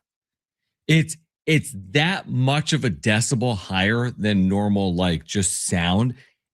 I had to keep my headphones on. You'd think, well, headphones on would actually probably make it louder, right? No, the headphones were protecting my ears. When I would take the headphones off, it was so jarring. I don't know how you officiate. Maybe that played into the final play. Now, they don't pump in the crowd noise during the actual action, but the second you go to immediate timeout, the starting lineups, the 90 minutes before the game, the purple party, it's like a club scene for 30 minutes before the game. And it was a lot. I kind of looked to my left and right at times. I'm like, I don't know if I'd want to come here every year. And they have a good team. And it's a good atmosphere, I guess. If you're a student, it's not a bad atmosphere. It's just I got out of there, my head's ringing. I have no idea. Bryce Drew, who had the famous shot for Valpo in the tournament, whenever that was. Yeah. Iconic shot. Who's the head coach at Grand Canyon? Can he hear? Because he's been coaching there for 6 years. He's not wearing earplugs. He's not wearing headphones. I had a funny interaction. So on the way out, I did the postgame show last night. And, because Fletch, it's a late night. I do most of the postgame shows unless I have to get out of there for travel. So I'm doing the postgame show. And Brent, by the time we signed off the air, it was after 11 o'clock Pacific. So it's midnight in Phoenix because we're Mountain Time Zone. And Grand Canyon's a gated campus. I don't know how to describe the area that surrounds it. Did you get locked in? No, I didn't. But it's I think some would tell you maybe it's not the safest neighborhood in Phoenix. And I don't know that from personal experience, but it's gated. There's security as you come in the main entrance, which makes sense with their student body there. So on my way out, I'm leaving the court and I'm wearing a San Diego State polo, obviously. And I just happened to be walking out, and so is Bryce Drew and his family, the head coach of GCU. And I think maybe briefly thought like maybe thought I was a broadcaster, maybe not. Maybe thought I was a coach or he knew I was on staff, even though I'm not on staff. And he shook my hand and was like very complimentary of San Diego State. And I said, we'll see you in San Diego and all this. So it was him and his wife and his I think his son. And he was very nice on his way out. And then all of a sudden I'm catching an Uber. It was 10 minutes later. And I'm just waiting outside Grand Canyon's campus, right? Because I'm catching an Uber. Like I'm right by the main gate. I think I'm inside their like gated campus. But I'm just standing there and I'm probably like looking like, what am I doing out here? It's 12:15 at night, maybe later. I don't know. And I'm just outside randomly in Phoenix. And all of a sudden, like around this roundabout where I was, comes Bryce Drew and his family's like, do you need a ride? I'm like, no, I'm fine. I called an Uber, but I mean, I thought that was like very gracious of him. I'd met him 10 minutes earlier. He knew I was associated with San Diego. Not to leave you there to get stabbed. There he is with his family at 12:15 at night. I'm like, you're going to drive me to the Embassy Suites right now before you head home. Anyway, a long way of me saying that one of those games. I mean, you'd love to win a game like that. It's not like it just happens. I know Brian Dutcher's going to say the same thing. I mean, he's not going to be critical of. It's not to take anything away from Grand Canyon. It's not. I thought they played well. I thought San Diego State played well down the stretch and basically put themselves in a position to win. And unfortunately, they didn't. Now they need to bounce back on Saturday, and we'll see if they can do that. We'll give away tickets in 5 minutes. There's an NFL story that I would have never expected to see that broke earlier today about Jim Irsay, the former owner, longtime owner of the Colts. And this is one of those like, wait, excuse me? I need to sit down. Please explain this to me like I'm a 6-year-old. The Colts have said the FBI has launched an investigation into the death of their former owner, Jim Irsay, who passed as a 65-year-old. This wasn't long ago. He had documented substance abuse struggles in his life, but I guess it was the Washington Post that initially broke the news that the FBI is seeking records about his relationship with a doctor that was prescribing medication to him. The doctor was with him. He passed away in the Beverly Hills Hotel. He spent a lot of his life in California, resided, I think, in Southern California at times. He passed away at the Beverly Hills Hotel. The doctor, I think, was also staying at the hotel when he passed. And now, I guess, they're seeking some of those medical records about his passing. And that's not so. I never expected. Like when I saw this story, I'm like, wait, excuse me, the FBI is investigating his death? It reminds me a lot of when Michael Jackson died. Right. Because remember, Michael Jackson's physician or whatever you want to call him was pumping him full of all those like pain pills and everything else that he technically wasn't supposed to be doing. What happened to that? What happened legally? I think he went to prison. Was it prison or was he held liable, like personally liable, like financially liable? Yeah, I remember that. I didn't follow it. I remember that being a news story around Michael Jackson's passing. And then you have this where the FBI is investigating the passing of an NFL owner. I mean, it was a curious story when he passed away at 65 in a hotel. You're like, well, what happened there? His name was Conrad Murray. Yeah. He got 4 years in prison. But after serving 2 years, he was released on parole way back in 2013. So he's probably out already. Was he held like civilly liable? Because Michael Jackson's future earnings were. And he had his medical licenses revoked yeah. in California and Nevada. Interesting. So anyway, it's just like one of those things that, sometimes that like, you don't know what sports story is going to break. And like, oh my gosh, this player was traded. Well, but Jim Irsay, a former longtime owner, his daughter is now representing ownership with the Colts. So this family's. And she's always on the sideline. She's always taking notes. But when he passed, it was surprising. I remember that. And I never expected there to be an FBI investigation about his passing. Like that becomes like at ESPN.com right now, other than Jesse Minter, the former Chargers DC being hired by the Ravens as their head coach, is the number 2 story at ESPN. So I have a feeling that's a massive story. Certainly will be in Indianapolis. It's just a big story when it involves an owner of an NFL team. All right. Promised you Aztec tickets for Wednesday night against Colorado State. If you want those tickets, call right now. Caller 5. You are going. We have 2 free tickets to see the Aztecs at home Wednesday night at 7:30. Their next home game against Colorado State. Great giveaway. Caller 5, they're yours. 877-767-4760. All you need to do is call right now. Be caller 5 to 877-767-4760.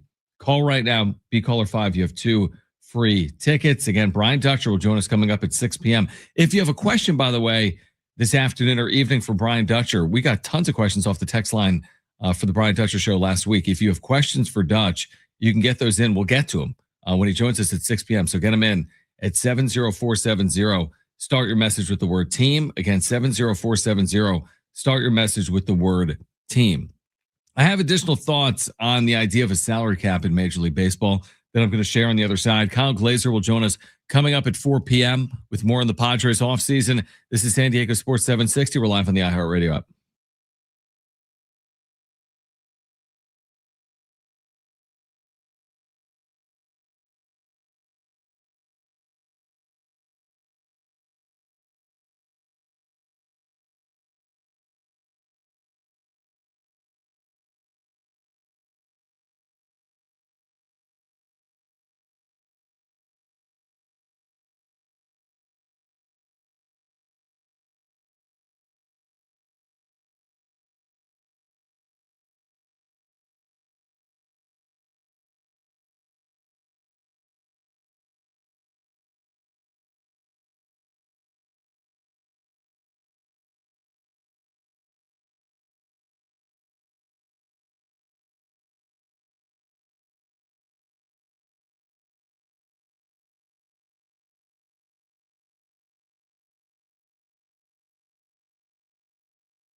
All right, Kyle Glazer coming up at 4 p.m. Looking forward to catching up with Kyle, host and analyst on the Foul Territory Network, a longtime guest here on 760. He'll join us at 4 p.m. with more on the Padres offseason. So that's coming up in about 15 minutes. Brian Dutcher show at 6. If you've got a question for Dutch, you can get that in 70470. Start your message with the word team. Again, 70470. You can start your message with the word team. So I just got a text from Jim. Remember him? Remember Jim, right? Used to work here, the bald guy. I shouldn't have said that's not nice. I never said that. So he sent it to, we're in a group. It's just me, him, and Darnay, right? It's the most boring thread ever. We all have it muted. But I went to my phone and I saw that I had a text message, and it's from Jim. And this is what he writes. Guys, I may have made a mistake. No, guys, I've made a mistake. And he sends me the picture of the weather forecast for where he lives.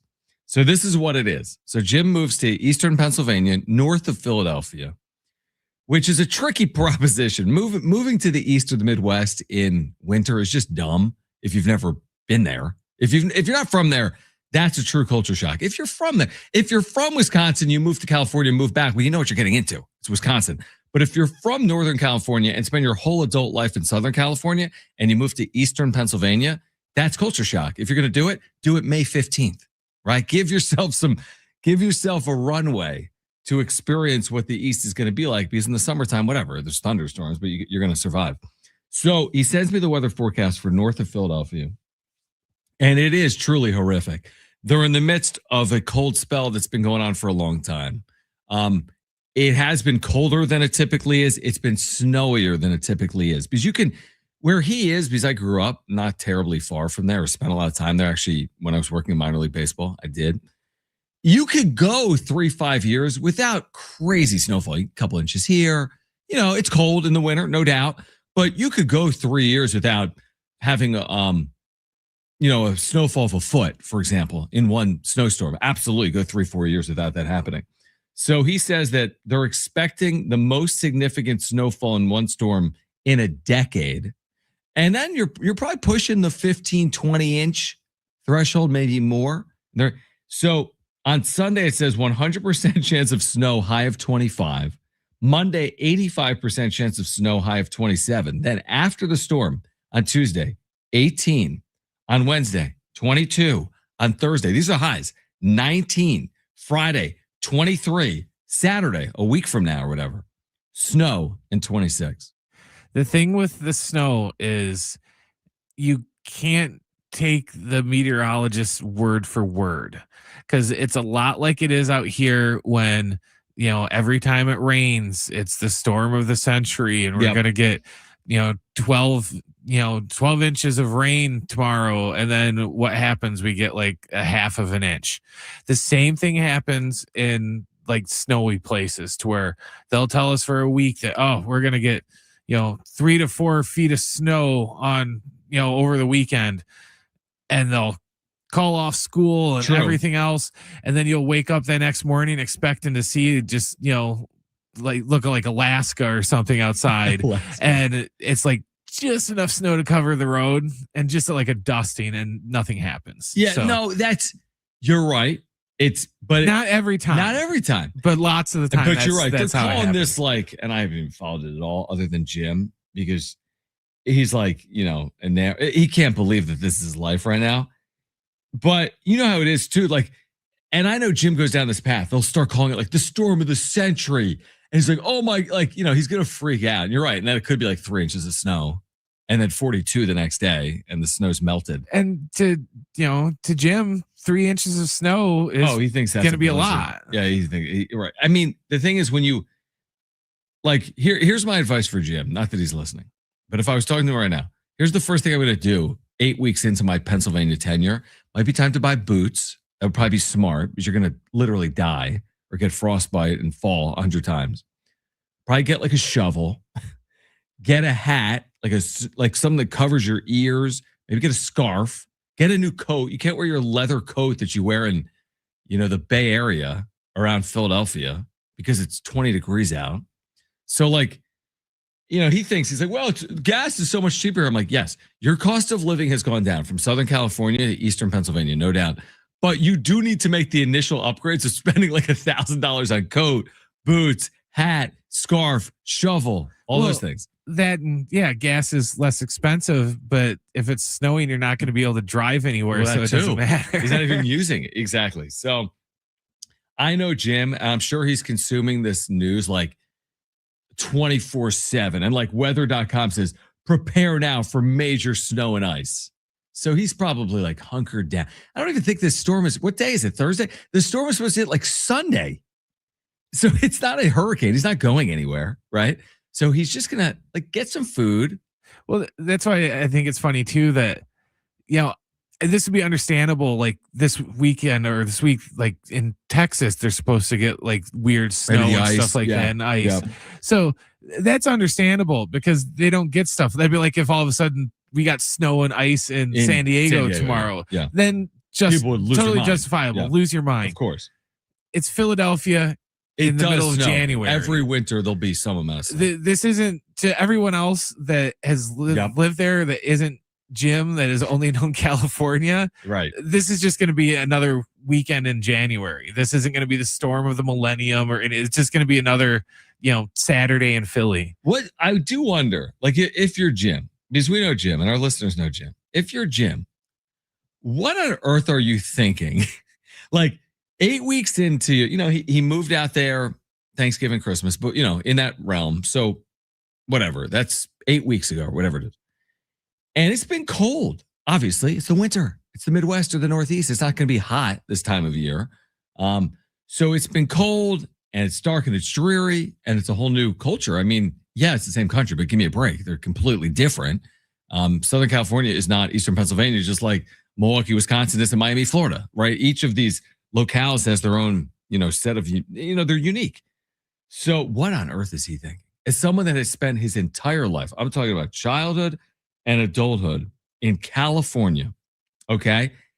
That is, I just can't imagine it because in knowing Jim, I just feel like that's a big culture shock. I think for anyone, but for Jim, I feel like it's even more of a culture shock. No, yeah. It's like, tell that to my parents. It's like, they want me to come back. It's like, I have a very small window that I will come back in. Yeah, I'll come in June. Yeah, it's like spring or fall. Yeah, exactly. Because summer, it's too hot and humid. Winter, I'm not dealing with the snow. I moved all the way out here to get away from that stuff. But if you did, let's just say, you on a whim moved to Wisconsin, where you're from. Well, guess what? You know what you're getting into. There are no surprises. You can't be like, Mom, I'm so mad. It's been cold. Like, no, Brent, you knew what you were getting into. I would know what I was getting into, but that would not stop me from bitching about it every single then day. Once reality multiple sets in, times a day. Yes. Here's where, to me, when I was living out east, here's where it really hits you, in my opinion. You have a dog now. Yes. Okay. This is where it hits you. It's cold. It's dark. Your dog's hungry and needs to go to the bathroom. And you have to, there's no way to get around that. I know people have yards or, there's things but if you need to take your dog for a walk and it's 9 degrees out and it's snowing or it's raining or it's sleeting or it's icing, then you got to get up. You got to put all the layers on. You got to and you do that each and every day, multiple times a day, in the morning, in the evening, at nighttime. It's just, it kind of wears on you. Not kind of, I mean, it absolutely, it wears. And then you don't want to go to the gym and you don't want to go outside because it's you don't want to do cold. Anything. Yeah, exactly. Because it's cold. Exactly. All right, Kyle Glazer with nothing on that. We will talk Padres baseball with Kyle on the other side. His thoughts on the Padres' needs right now. Spring training a couple of weeks away. I'd love to get his perspective on the Kyle Tucker deal as well. Does he think Nick Castellanos makes sense for the Padres? So Kyle Glazer will join us on the other side. We'll get to the wrap coming up in the 4 o'clock hour as well. We're here until the Brian Dutcher Show at 6 p.m. If you have a question for Dutch, you can get it in. 70470. Start it with the word team. Hour 3 on San Diego Sports 760 and live on the iHeartRadio app is next.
This report is brought to you by Straight Talk Wireless. In NFL news, Baltimore has hired their head coach. They hired former Chargers defensive coordinator Jesse Minter. They inked him to a 5-year deal today. In other NFL news, we have our 5 finalists for NFL MVP. We got 4 QBs and 1 running back. The quarterbacks are Bills' Josh Allen, Jaguars' Trevor Lawrence, the Patriots' Drake May, and the Rams' Matt Stafford. And the lone running back is San Francisco's Christian McCaffrey. In Major League Baseball news, the Rangers are acquiring all-star left-hander and a former Padre Mackenzie Gore in a 5-for-1 trade with the Nationals. The Nats will get a handful of prospects from the Rangers, including an 18-year-old third baseman who was the 12th overall pick in last year's amateur draft. Tonight, we have the Brian Dutcher Coaches Show at 6 o'clock. The Aztecs head coach will we'll talk with John about last night's loss at Grand Canyon and more. And following the Brian Dutcher Coaches Show, we'll have Lakers basketball when the team takes on the Clippers. Don't let data limits hold you back from being the gift master in your family group chat. Switch to Straight Talk Wireless and get real unlimited data on Verizon's 5G network. Straight Talk, available at straighttalk.com or Walmart.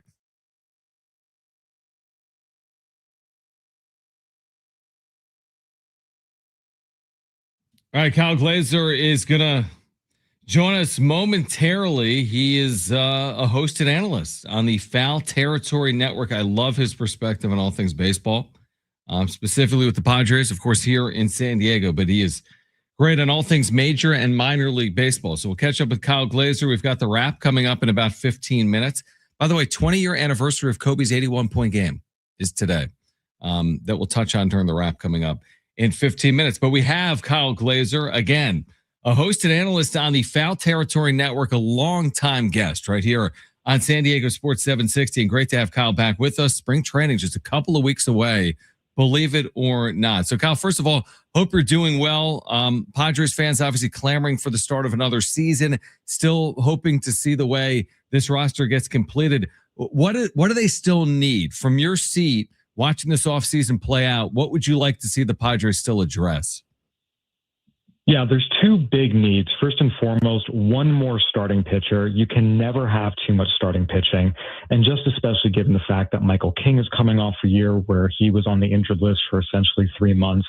Joe Musgrove, of course, coming back from Tommy John surgery. We know they won't have Yu Darvish all year. They really could use another veteran, established, proven, and most importantly, durable starter.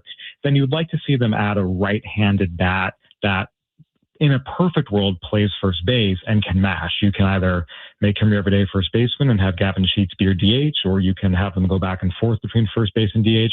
But those are the 2 priorities, another starter and a right-handed power hitter who can play first base. All right. So to that end, on the right-handed power hitter, Ken Rosenthal today bringing up the name Nick Castellanos, as the Phillies have discussed not having obviously Castellanos with them to start 2026. How much of that makes sense? I mean, he's not a first baseman, but he can, I guess, presumably play first. Does that make sense as an option for the Padres in your mind or not? Well, first and foremost, he is set to make $20 million in 2026. So the Phillies would have to eat most, if not all, of his salary. As we've talked about, the Padres don't have a ton of payroll room. And as much as Nick Castellanos has had a fantastic career, he is going into his age 34 season. He has declined offensively each of the last 3 years, home run totals, RBI totals, OPS, whatever statistic you want to cite. So he's not a guy you would really want to take a risk on financially. Again, if the Phillies are willing to pay down most, if not all of his salary, sure. But the Padres, part of the issue here is there are not a lot of great first base options out there in terms of right-handed hitters. We saw them try and get creative with Nolan Arenado. So it's a situation where there's pretty limited options. When it comes to a veteran starting pitcher, Kyle Glazer is with us, by the way, right now. Great to get his perspective on all things Major League Baseball, including the Padres. When it comes to starting pitching options, I mean, you're looking at this point at back end veteran options, right? We're not talking. Obviously, Freddie Peralta is now off the board as a trade possibility. Are we talking about the Lucas Giolito's of the world or the Justin Verlanders that have been out there? That type of pitcher? I think it's a situation when you're looking at the free agent market as opposed to trade market. Right. It's more guys like Nick Martinez and Chris Bassett, 35 plus, still productive. There are some guys, too, who might not be the sexiest in terms of name value, but have been pretty productive. Zach Littell had a really good year last year. He's been durable. But there is an interesting group of pitchers who were aces at one point in their career, and whether due to injury or just inconsistency have really struggled recently.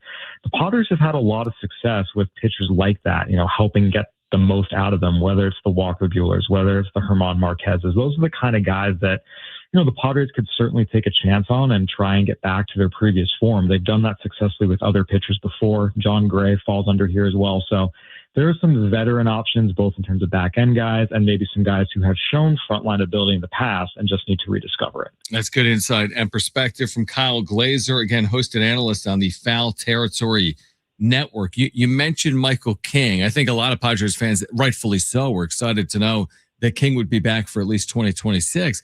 But then you remember that he made just 15 starts. He threw only 73 and a third innings. What are reasonable expectations for Michael King in 2026?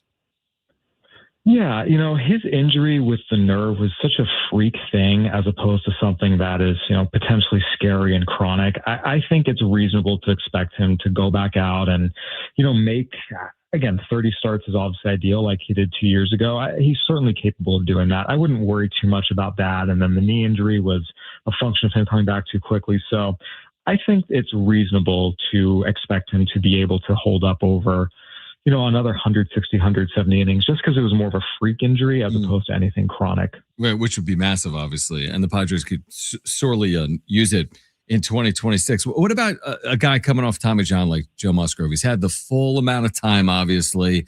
He'll be well over a year removed, but it's still coming back from Tommy John. So what should we expect to see from Musgrove maybe at the start of 2026, and how will he progress throughout the course of the year?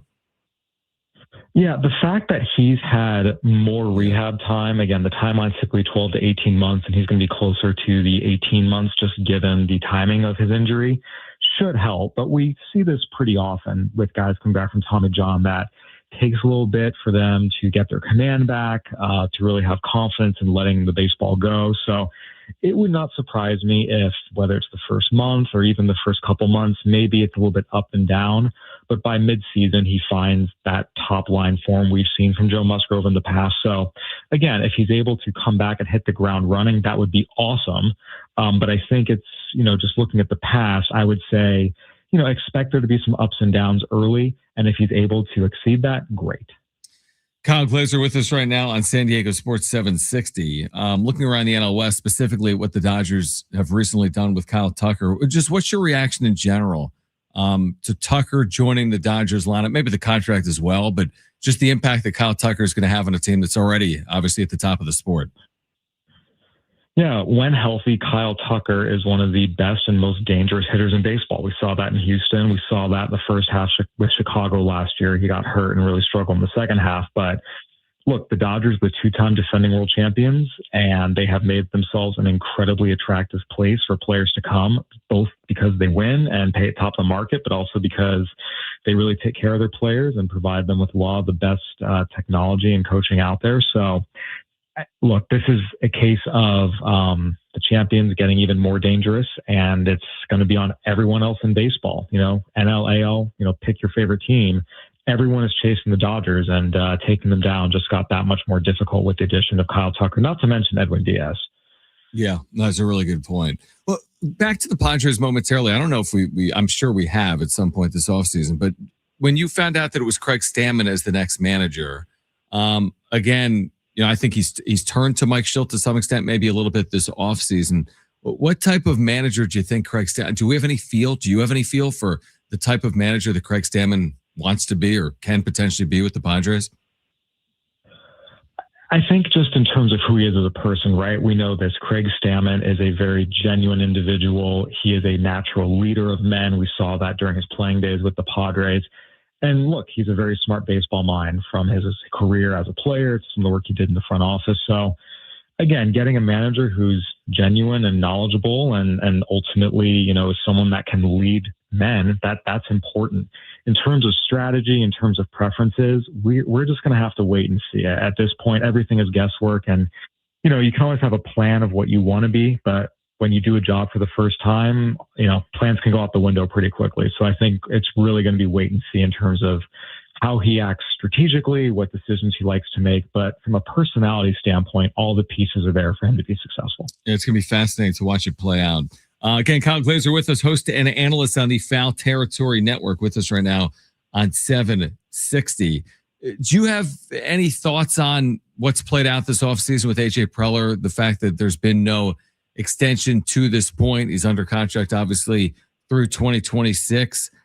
What's your feel on where that conversation is ultimately heading? Yeah, it's certainly curious for the simple fact that all indications were an extension was coming over 2 months ago, and still one has not taken place. It's not completely unprecedented for executives to go into the year as lame ducks. Just last year, Jed Hoyer with the Cubs went in as a lame duck. The Cubs had a great first half en route to the playoffs, and he got his extension in July. So there is precedent here for teams waiting to see how the season plays out. There's no question. It certainly is eyebrow raising. And anytime you're talking about the top of your organization, stability and certainty is better than potential instability and uncertainty. So in a perfect world, if they're going to do an extension, it would be better to do it sooner rather than later. At the same time, we've seen as recently as last year that just because the guy isn't extended before the season doesn't mean that, everything's going to go to hell. Right. What's the impact potentially of the Padres exploring this sale? Like, are we being those that cover the Padres or fans of the Padres, will they feel the impact of the ownership group exploring a sale in 2026? Will that have any impact on the club or not? Absolutely. I mean, that's a big part of the reason why the Padres are not going to be raising payroll from last year. Right. Any business that's exploring a sale, they don't increase expenses, they reduce them. The Padres right now, based on Fangraphs projections, are actually expected to be a little bit over what they were last year after saying they would try and stay right around the same amount. We'll see what they do, whether they make some trades to lower it or if they're able to add maybe just a little bit. But there's no question. Anytime you are exploring a sale, you're not going to raise payroll, especially long-term payroll commitments, given the Padres have so many on their books already. Final one, Kyle, is on Ethan Salas. I know Baseball America, where you previously worked, has him as still a top 100 prospect, although he's dipped down to 90th. I believe he's the only Padres farmhand that's currently in the top 100. How critically important is 2026 for Salas, and what is the general state of the Padres farm system heading into this year? Yeah, the most important thing for Ethan Salas is showing he can stay healthy. He missed almost all of last year with a back injury that kept lingering. Initially, he was supposed to be back by summer. Then it was maybe he'd be back by the Arizona Fall League. And just every single time they kept pushing it back. So coming out, showing he's healthy and that he can stay behind the plate for the bulk, if not, most, if not all of the season is going to be critically important. And also just seeing if he can make some offensive adjustments. He has really struggled with the bat as much as he's been great defensively. In terms of the Padres farm system, look, it is very, very thin. It is very, very light right now. And that's just a function of all the players that they've traded away in recent years, prospects and young big leaguers alike. There's a lot of ex-Padres prospects having a lot of success other places. Mackenzie Gore, James Wood, CJ Abrams, Matt Brash, Andres Munoz, Trevor McGill, Jacob Marcy, Xavier Edwards. Padres have done a great job with scouting and player development in terms of bringing talented guys into their system. They just have been trading them for established big leaguers with, some successes, but some failures. So there's no question it's not a great system right now.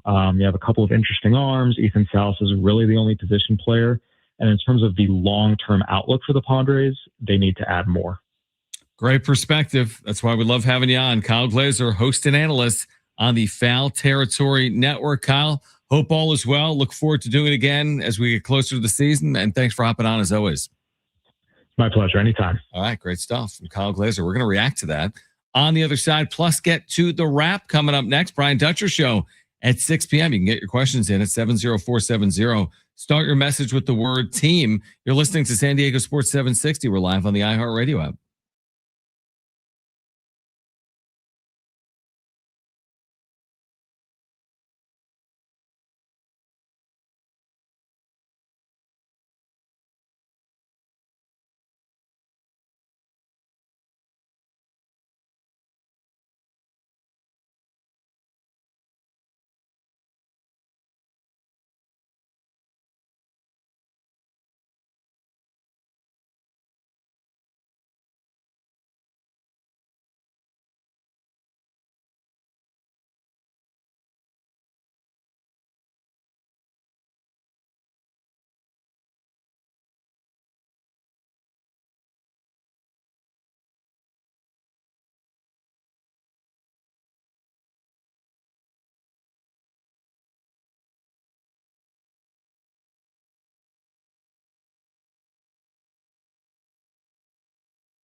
All right, Brian Dutcher show coming up at 6 p.m.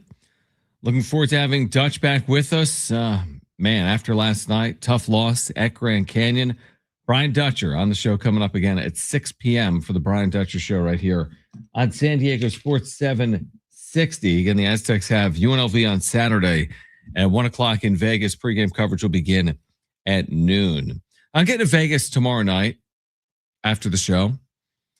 And Vegas is one of those places where I feel like when you're there, am I almost obligated to do something? I mean, I'm not going to do anything real. Like, you show up in Las Vegas at 9 o'clock at night on a Friday.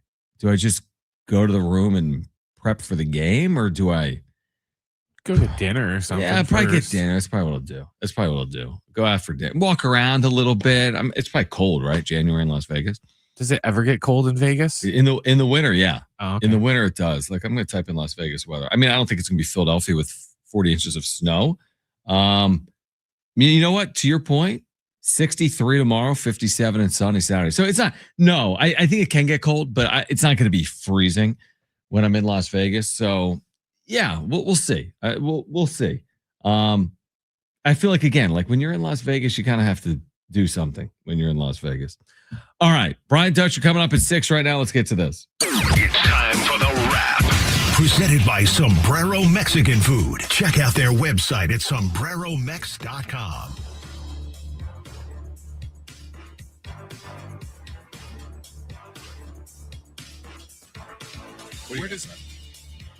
Where does Kobe's 81-point game rank amongst the best sports accomplishments of our lifetime?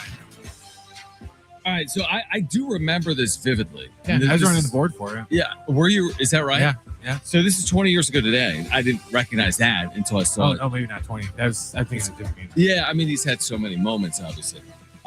This is a pretty defining moment, I would say, in modern basketball history. His 81-point game. Listen, there have been some incredible games, but 80. Here's the thing. I again, with modern accomplishments, it kind of, I don't know if it stands alone, but it stands out.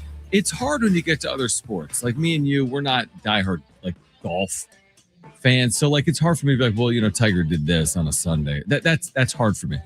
In a team sport, and then it's hard to compare to other sports. Like guys have hit 4 home runs in a game. There's been ridiculous accomplishments, but I guess from a basketball perspective, 81 stands out to me. Is it Wilt holding the 100 sign in Hershey, 75 years ago? It's different. But this is modern basketball. That's way back in the day. Do I think we'll see 80? Here's another question. Do I think we'll see 81 again? Let's say in the next 10 years. Do I think we see someone get to 80 or more? I think it's possible. We've seen some huge outputs. We've seen 60s. Haven't we seen a 70 in the last handful of years? Yeah, I think so. Just with the way everyone shoots threes these days. Exactly. So, but it's an amazing accomplishment. It was at the height of his run in the NBA. Again, as someone that, I as I've talked about before on the radio, I mean, I followed Kobe literally before Kobe was Kobe because I went to Lower Merion High School with Kobe Bryant in the 1990s for 2 years. Now, I didn't know Kobe was Kobe then either in the 1990s, but I've always had an affinity towards Kobe Bryant. So to me, it's always going to hold like a special spot. Has it cut through sports, do you think, over the last 20 years, that 81-point game? It's pretty significant, I would say.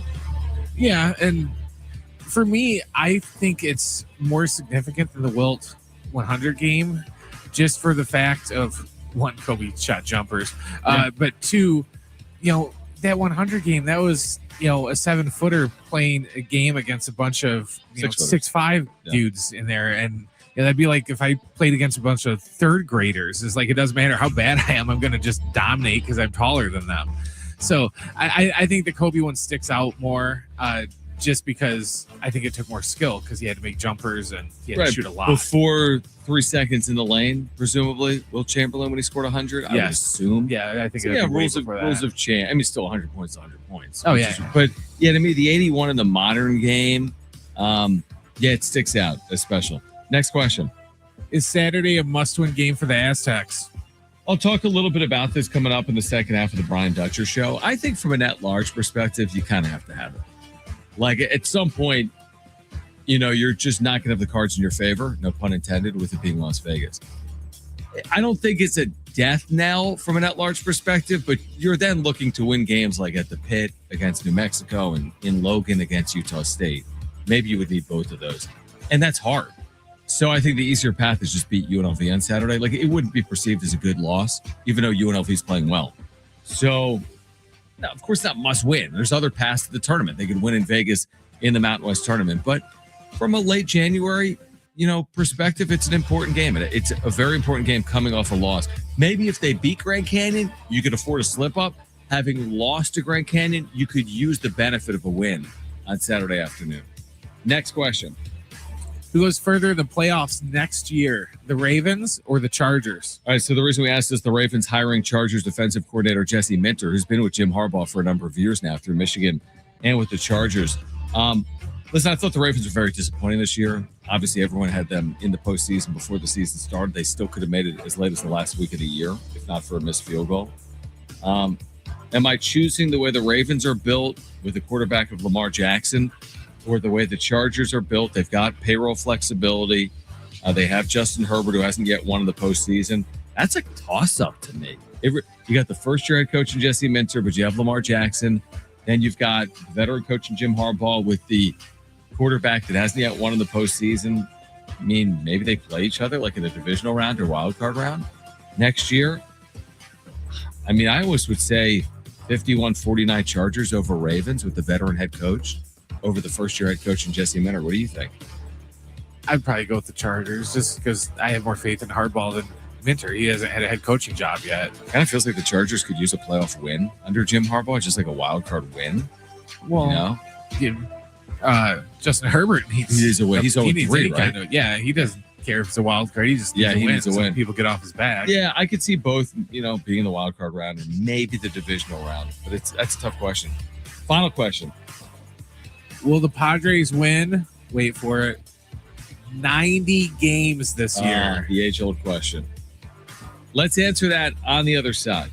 We'll answer that on the other side. If you missed our conversation with Kyle Glazer, you'll hear that coming up at 5:30. Brian Dutcher Show at 6 p.m. on San Diego Sports 760 and live on the iHeartRadio app.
This report is sponsored by IHOP.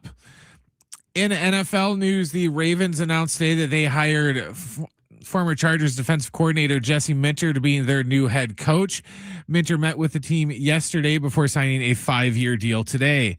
In other NFL news, we have our 5 finalists for NFL MVP.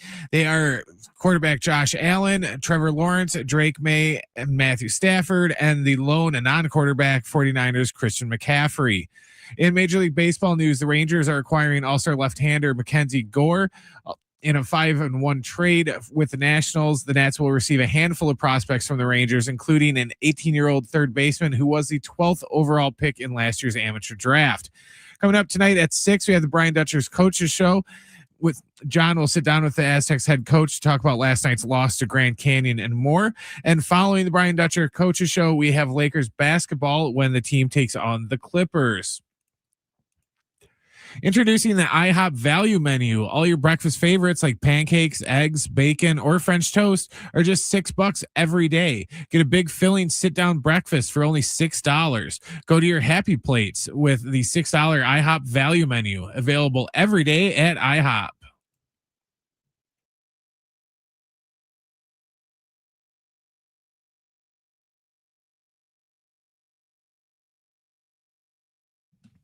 All right, again, Brian Dutcher Show at 6 p.m. here tonight. If you have a question for Dutch, you can get it in 70470. Start it with the word team. Now, there's a caveat with that because you know how we have this text line, Brian, as you know. I can't log into it right now.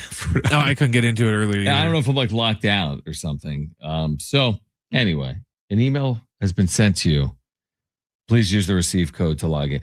Do we really need to? Here is my pet peeve. Like I have a pet peeve right now that I need to share with our listeners.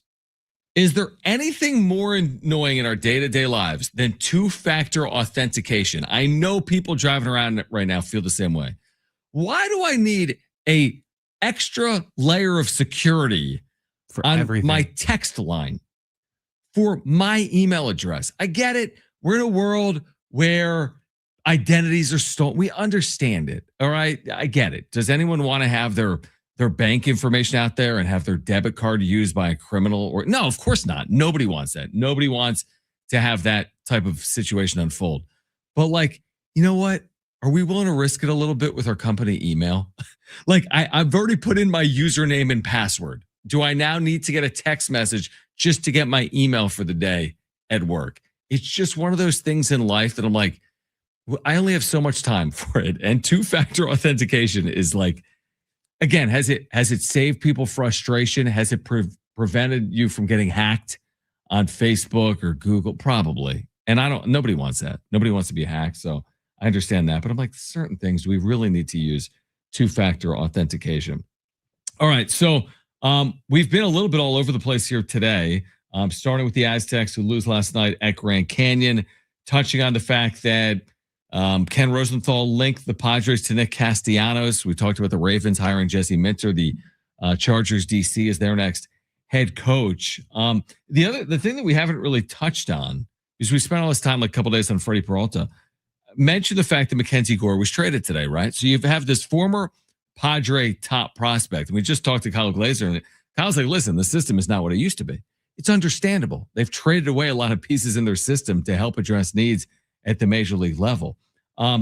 Would you love to have Mackenzie Gore still in your organization? Sure. But to be honest, it's not like this guy has turned into Cy Young. He's had highs and lows in his career. He's been fine. He's made 30 plus starts the last 2 years. He had a 4.17 ERA this past year. Now he was dealt today for a slew of prospects, as Brent mentioned, 5, right? 5 prospects. He goes to the Rangers. I'll throw win-loss out. When you're on a bad team, of course, your win-loss record is not going to be good. So 5-15, I can excuse absolutely. 4.17 is a reasonable ERA. It's not horrific. But, you know, here's a guy that was a former first-round pick, I think 3rd overall. He's going to be 27 in February. So he's entering his age 27 season. I guess my point on Mackenzie Gore, and I would love to still have him. I think it'd be a great option for the Padres at the back of their bullpen. That's neither here nor there. But I do think for Mackenzie Gore, like it's probably time to take another step if you're Gore. An organization just traded away a ton of capital for you. You've had bits and pieces of success in the major leagues. He only appeared 1 year with the Padres because that was part of the Soto deal. So he only appeared that 2022 season with the Padres, and he was fine. He had a 4.5 ERA. His career numbers, again, for a third overall pick, I think this proves the point about how hard it is to project in baseball. Now, Mackenzie Gore's had a successful career. He's been up since he was 22 or 23. And he's got a 4.2 career ERA. He's been fine, is the point. Would I take him right now in San Diego? Yeah, absolutely. I think he could serve value and pair him with Ruben Abel again. And I think there'd be something there. But it is amazing. Like if I went back and looked at the 2017 draft, that's when Mackenzie Gore was drafted out of high school, Whiteville High School in North Carolina. How many of the first 30 picks have panned out? Where you look at it in football and there's misses. You look at basketball, no doubt there's misses. But in baseball, you could miss so far and wide. You can miss so far and wide. I guarantee to you right now, there are at least a handful of players that were taken in the first round of the 2017 draft that never touched the major leagues. That'd be my guess. Or haven't stuck around for more than a cup of coffee in the major leagues. And that's the first round of the draft. And Mackenzie Gore was taken third overall. Your expectation for the third overall pick is to be an ace of a rotation, potentially. Do you have the first round of who was taken? That's a random year, 8-9 years ago. The first pick was Royce Lewis of the Twins. Okay. I remember him.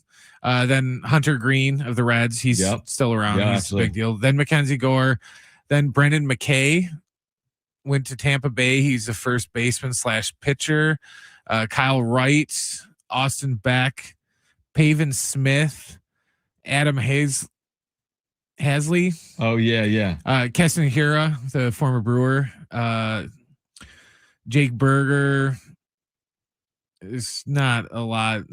Elliot Ramos. So, yeah, there's not a lot of big name guys. But to your point, Royce Lewis was the first pick in the 2017 draft? Yes. Royce Lewis. And again, you don't want to discount. These are players that have had, decent careers in the major leagues. I think he's out of Southern California, actually. But for example, Royce Lewis, the first overall pick in 2017, doesn't make the major leagues until 2022. And this past year in the major leagues had a 670 OPS. On base plus slugging, he had a 670 OPS. Guy in his mid-20s. He's been up for the better part of the last 3 or 4 years.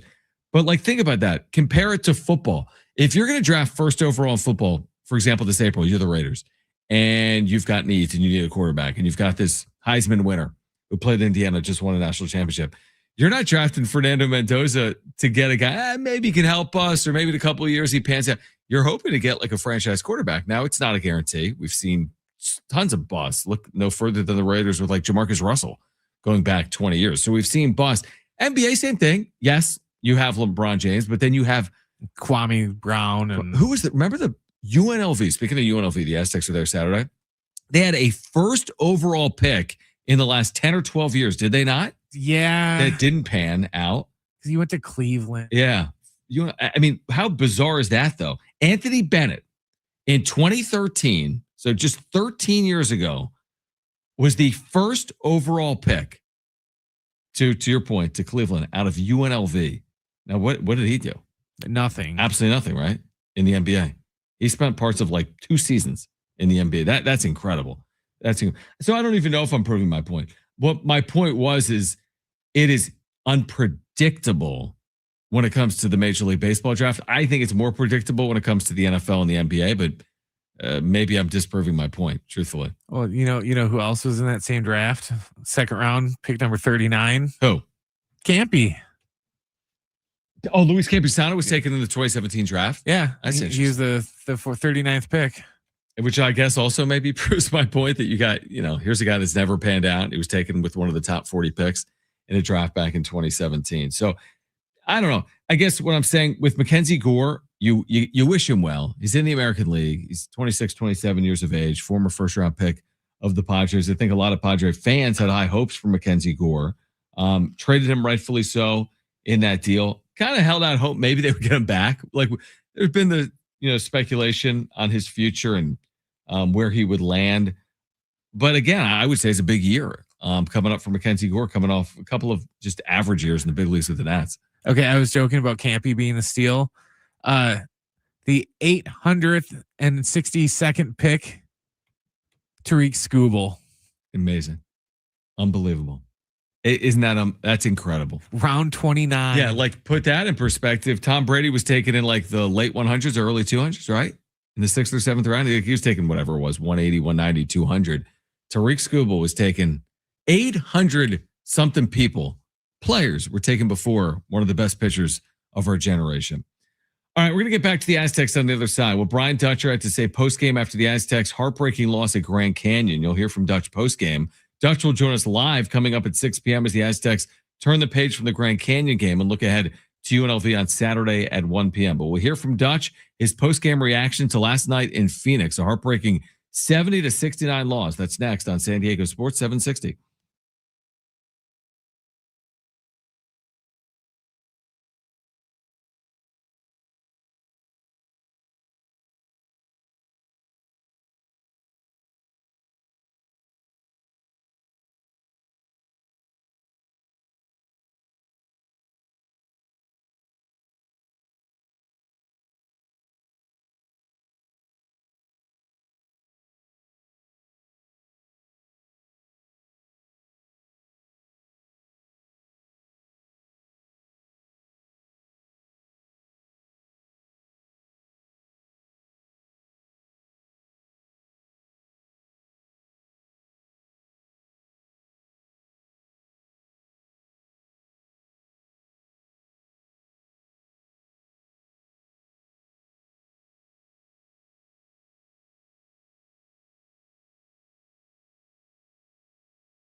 All right, back with you, John Schaefer, Brent Sperry.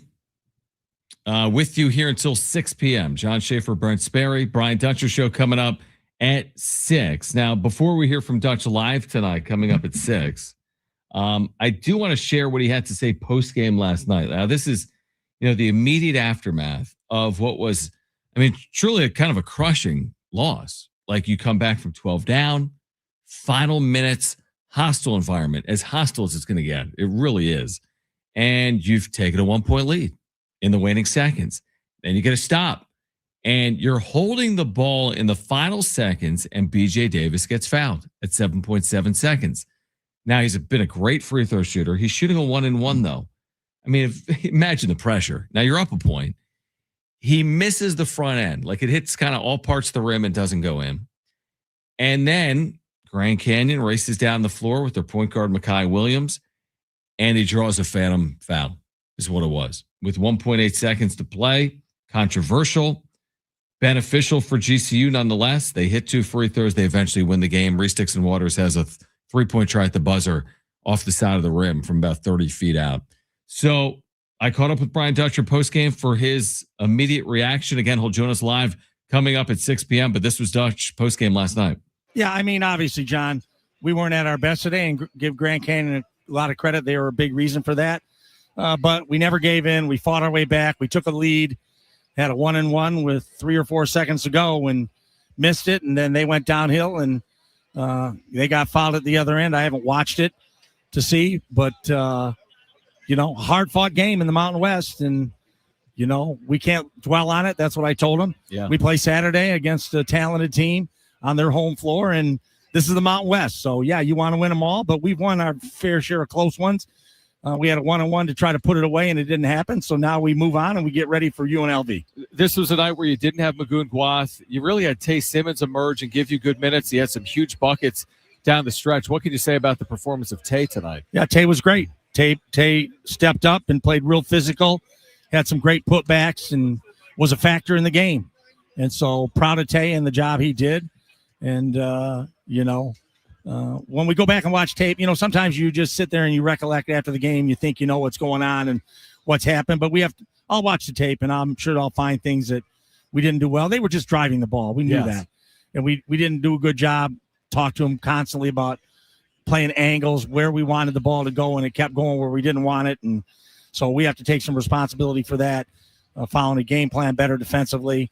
And with that being said, we fought hard and fought to the very end, had a chance to win the game. Really an unbelievable game. What was it that kind of turned this game back around? You went down 12 midway through the second half. It felt like the game was hanging in the balance. When you think back in those final 6 or 8 minutes, what was it that got this team back in the game? Just kept competing. Yeah. They missed some shots finally, and they picked up all sorts of loose ball rebounds in the early part of that second half, and then we started getting some of them, and then we got out on the break, and so we caused a lot of misses, but they were picking it up off the floor and getting fouled and finishing, and we seemed to pick a few more up as the half went on. I think that was a factor. We continued to get them to miss, but they didn't get as many second chance opportunities. You're always so complimentary of officials, obviously, and these are tough calls. With players driving, getting downhill, that's just part of it, right? Sometimes you'll get the benefit of a call like that, and sometimes it'll go against you. That's one of those bang plays where there's nothing you can really do about it to close a game. No, I argued the call, but I didn't see it. No one saw it unless you got TV and replay or you're standing on the baseline.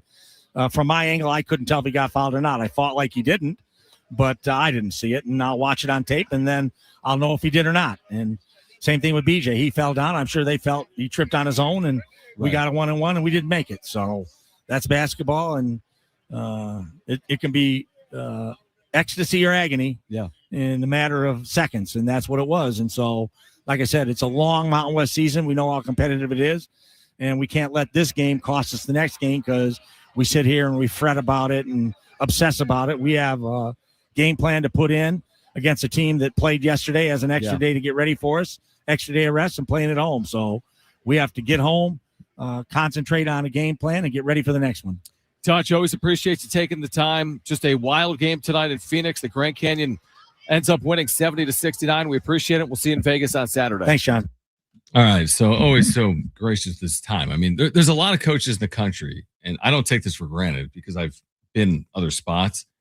There are coaches And I understand it. Like, you're in the heat of the moment, that are either going to be so short with you coming off a field or a court, or aren't even going to come out. Maybe they'll send an assistant, maybe not. Because in the heat of the moment, and I get competition, these are, like on a knife's edge type games where it goes one way or the other by a point on the road in this difficult environment on the road. But that's not who Brian Dutcher is. And I think what has served the Aztecs very well, and we don't know what the future holds, but what has allowed them to avoid many losing streaks over the last 9 years under Dutch is that he's so like even keeled, right? Like, when things are great, he's not telling you how he's got the greatest team in America and puffing his chest out and like, watch us run through the Mountain West. We're better than this. That's not who he is. And then when things aren't going well, he's not going to tell you the sky is falling and they can't recover from it. He just stays the course. And I think it's really served his team well over the last 9 years. I really believe that. And hopefully that holds true coming up Saturday. I don't think Saturday's easy. San Diego State's going to be in Vegas taking on UNLV. The game is nationally televised on CBS. The Rebels will be out for it. Of course they will. And San Diego State, I think, will be as well. Another one of these games that it's going to take 40 minutes. You're going to have to play well and find a way, hopefully down the stretch, to win a game, potentially a close game in the end in Las Vegas. But again, I feel at times the team takes on the demeanor of the head coach, and that served San Diego State's basketball program really well under Brian Dutcher. And it's just been an incredible trait, truthfully. Like, I think it's the benefit of perspective sometimes as well. Like, this is not Brian Dutcher's, first time in college coaching, right? He's been around. He's been at Michigan. He's been elsewhere. He's followed Coach Fisher here.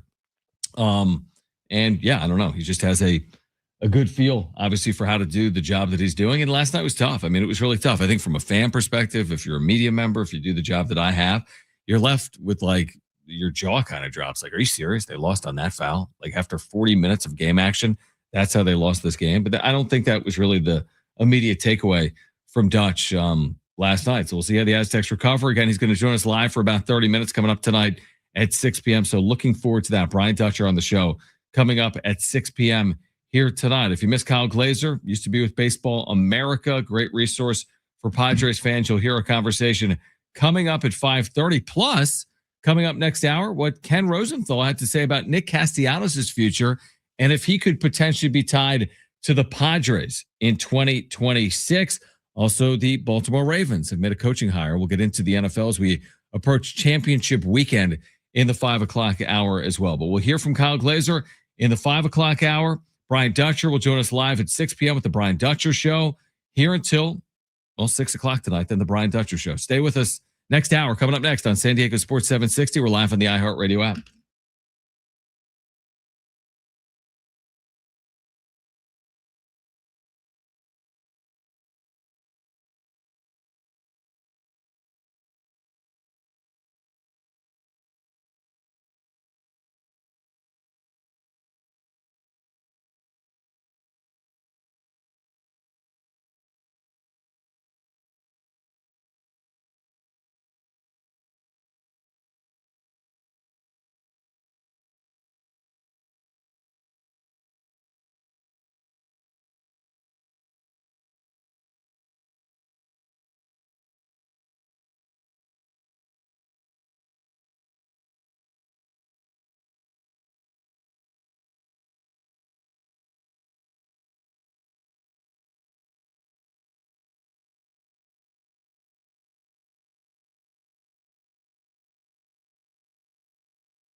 This report is sponsored by eBay.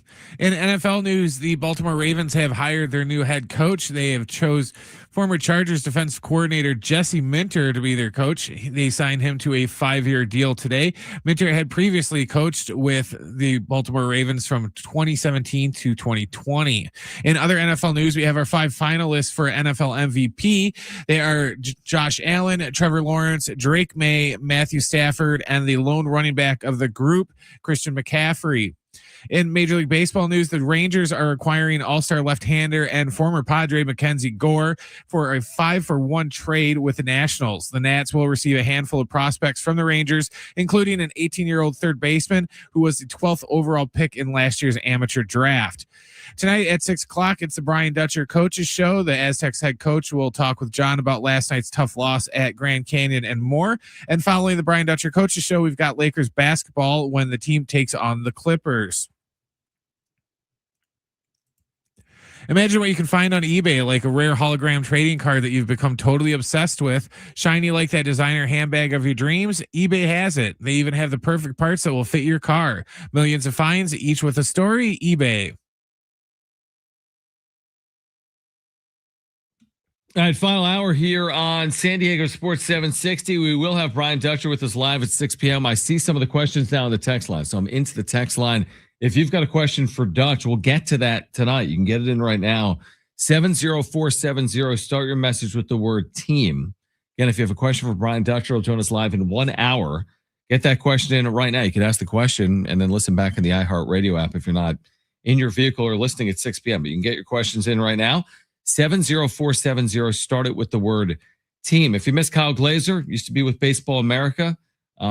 He joined us earlier. And if you missed that conversation, again, that'll be coming up for you at 5:30. You'll be able to hear that coming up at 5:30. Is my computer bogged down? No, we're still good. We're still good. I wanted to share earlier, and I didn't share my thoughts on this today. There's been all this discussion about the salary cap and what it would mean in baseball, because we're getting to this point where the 2026 season is going to come to an end, and there's going to be another dispute between players and owners, and they'll have another new CBA, and there's a looming lockout. There could even be a strike, obviously, as well. And a lot of people think that this needs to all be fixed, right? Whether it's deferrals, I talked about that earlier, or just the rampant spending of just a select few, right? It's got to be fixed. So one of the ways that some people believe it would be fixed is with a salary cap. So a couple of things on the whole cap idea, because I remember having these conversations a lot with Jim, and I think sometimes, not to put words in the mouth of Jim, but I'll do it anyway. I think sometimes, people go down the path of, well, there's no cap because the owners don't want the cap. Well, hold on. That's a misconception. In baseball, there's no cap because the players' union has fought tooth and nail against it, because the idea of limiting, the earning potential of your highest earners has never, been in the appetite of the union. My argument has always been this when it comes to the cap, and I don't think we'll see a true cap in baseball at the next CBA. In fact, I'm very confident we won't. I'd much prefer a floor to a cap. I'd much prefer a floor to a cap. And the reason I say that is you're never going to, first of all, you can't eliminate what the teams have already done with their spend. So you have to have a way to deal with that. They're not going to make the Dodgers trade away players because all of a sudden there's new CBA. So they're not going to have to get under some imaginary number. That is not happening. Kyle Tucker is not leaving after 2026 because of a new CBA in 2027. Shohei Ohtani is not departing LA because of a new CBA in 2027. So knowing all of that, knowing that you're always going to have teams that have more resources than others in all sports, college or professional. I think what a lot of people would probably rather see is the competitive floor raised. Some of these teams that have been like non-competing organizations, whomever that is, Pittsburgh, Baltimore at times, the Marlins, not necessarily the Rays, although they haven't spent, but you get the point. There's these handful of organizations that by and large have no success. whether they're in a large market or a small market or a mid-tier market. Colorado comes to mind. What if you said that, hey, listen, we're not going to cap teams from spending. I mean, maybe there's something at the very top, like they got the Steve Cohen tax already, right? That's taxing you $1 for $1 at the very top. But as opposed to capping spending, let's just force spending on the bottom third of the sport. Like these teams that are spending just a small percentage comparatively to the Padres or even the Dodgers or the Mets. I'm not saying they have to spend 90% of what the Dodgers are spending. That's not realistic. But can we force them to spend half of what the average of the top 10 teams spend? Can the bottom 10 be forced to spend 65% of what the top 10 average spend is? I think that's probably better for the sport than just putting a fixed cap at the top of it, like a salary cap in Major League Baseball. Yeah, it's too late for the salary cap. It's too late. The genie's already out of the bottle on that one, and he's not going back in. I like the floor. The only thing with the floor idea is I think it shouldn't be on a yearly basis. I think, and I'll tell you why in a second. I think it should go, you should have to spend a certain amount on the floor within like 2 to 3 seasons. And this is why I want to do it like this, is because say I'm, Pittsburgh, because we keep picking on them, and there's a second baseman that I want to get in free agency next year. There's nobody I want this year. So I want to save my money to spend it next year on players because I'm, planning ahead. So like an average of a couple of years? Yes. Because I don't like the whole, you have to do it every year, because it kind of, to me, it gets rid of like freedom from the teams to just go, well, I don't like any of the, second baseman in the free agency class this year. I don't feel like I should be forced to overpay and get one when, we can just look forward to next year and see there's 5 second basemen that we'd rather have next year. We'd rather spend our money then. See, I like that idea. Here's the point. We don't need to get into the specifics. The point is when you get these people in a room, and it's like that book I always reference from Dr. Seuss that I don't know the name, that you have hard-headed individuals. The Lorax, thank you. You have like Lorax 1 who won't get out of the way of Lorax 2, and they're just butting heads literally. They're up against each other to the point that they're building roads and buildings around these two because these two will not budge. They will not move. That is a fair analogy for the way ownership and the players union, the way these tussles take place. There isn't a lot of movement, and there's a lot of hard lines that are drawn, and it feels like they're a world apart, and then ultimately they come together. And there hasn't been a true work stoppage since 1995 when we didn't have the World Series. So, I mean, it's been a while that they've been able to prevent work stoppages by and large. It's gotten dicey at times, including with the last CBA. But you got to get in a room, and here's what you don't need to do. You don't need to get in a room and put a salary cap in place. If that's your angle, then you are going to miss a season of baseball. Because when you draw the hard line, these two sides are going to have to meet somewhere. And you're not going to meet if you have to meet all the way out in left field or right field. You're going to have to meet somewhere in the middle, like you would have to politically. So I just think it's more reasonable to be like, hey, here's the deal. It benefits the players union if ownership, all 30 clubs, commits more overall dollars. I think a floor does that because you're not stopping the top from spending. You're asking the bottom to spend more. Shoot, maybe the teams that are being taxed at the top are taxed at a higher percentage to support some of the spending from the bottom third of the sport. But I just feel like it's more reasonable to say, can we get some of the spending up as opposed to curtail spending at the top of the sport? Why on earth would the top of the sport allow that to happen? I can't forecast that. Not to mention the fact that A, the top of the sport doesn't want it from an ownership perspective, and B, the players union doesn't want it. So how are you going to get that deal done? We talked about it the other day about how, yes, the Ohtanis and the judges of the Major League Baseball world, they can afford to sit through a lockout because they make so much money. But it's the lower level, bottom tier guys that can't afford to do that. And, if they did have the floor, like you said, I think that would help them out and help their bottom line out to where I could see that getting approved more because instead of, having the top 20% of the league sitting there and going, oh, well, we're going to make all the decisions because we make all the money. That bottom half of the league might just be like, hey, this is going to benefit us and we're going to vote for it and we'll just outvote you guys. Yeah. I mean, again, the reason these are hard is because of what everyone is saying. Like every single time baseball has a new, CBA, collective bargaining agreement, it's a tricky putt because the union is a very strong one. Ownership traditionally has not. I mean, it usually plays out over a period of weeks, if not months. Like these two sides do not like each other. There's been a lot of, negative discourse over the years with these CBAs.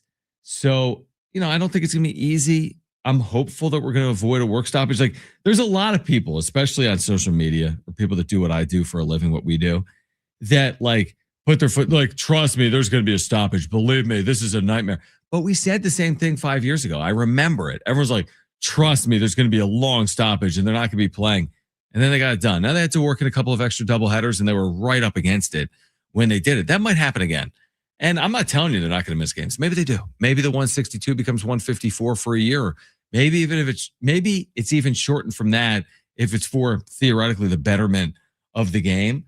But I think it's way too early to say that, oh my gosh, we're not going to have baseball for a year in 2027. Trust me, it's all coming to a head because of the Dodgers spending. Like I said, when Kyle Tucker signed, if you think what's going to turn this sport off its axis is Kyle Tucker's deal, I have news for you. It's not. That's not the straw that broke baseball. It's not. Ohtani's deferral of 68 out of the 70 million per year isn't the straw that broke baseball probably either. It's not. They've been playing on. Now we're going to get to the CBA and maybe deferrals is a part of it. Maybe a floor or a cap is a part of it. There's all kinds of negotiating tactics that can be used on both sides. Like one of the big sticking points of the last CBA that got it pushed through, remember, didn't benefit the richest players in the sport. It was the players making the least. They wanted a bump of the lowest salaries in the sport, like that minimum number, whatever it was 5 years ago, 600,000 or 700,000, got pushed up to like $800,000 or $900,000. Well, that benefited like 50% of the union, so they ultimately voted for it. So we don't know what the sticking points ultimately will be. There's going to be some bold statements that come out. We're going to get to October, November, and people are going to have strong statements and hot takes, and you're going to hear from Tony Clark, and you're going to hear from Rob Manfred, and it's going to sound like the world is ending from a baseball perspective, but that's not actually the case. Then they'll get into bargaining sessions and they'll say they're far apart, and ultimately it's going to get done. And guess what? These things get done. Why? Because it benefits both sides. Do players want to have a work stoppage? Of course not. They don't get paid. Do owners want a work stoppage? Of course not. They're not creating revenue for the clubs. So ultimately it'll get done.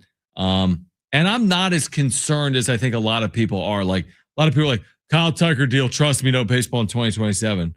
Ohtani deferral, trust me, no baseball in 2027. It's not as simple as that. I really don't believe it's as simple as that. All right, at 5:30, Kyle Glazer. If you missed our conversation, you'll hear it.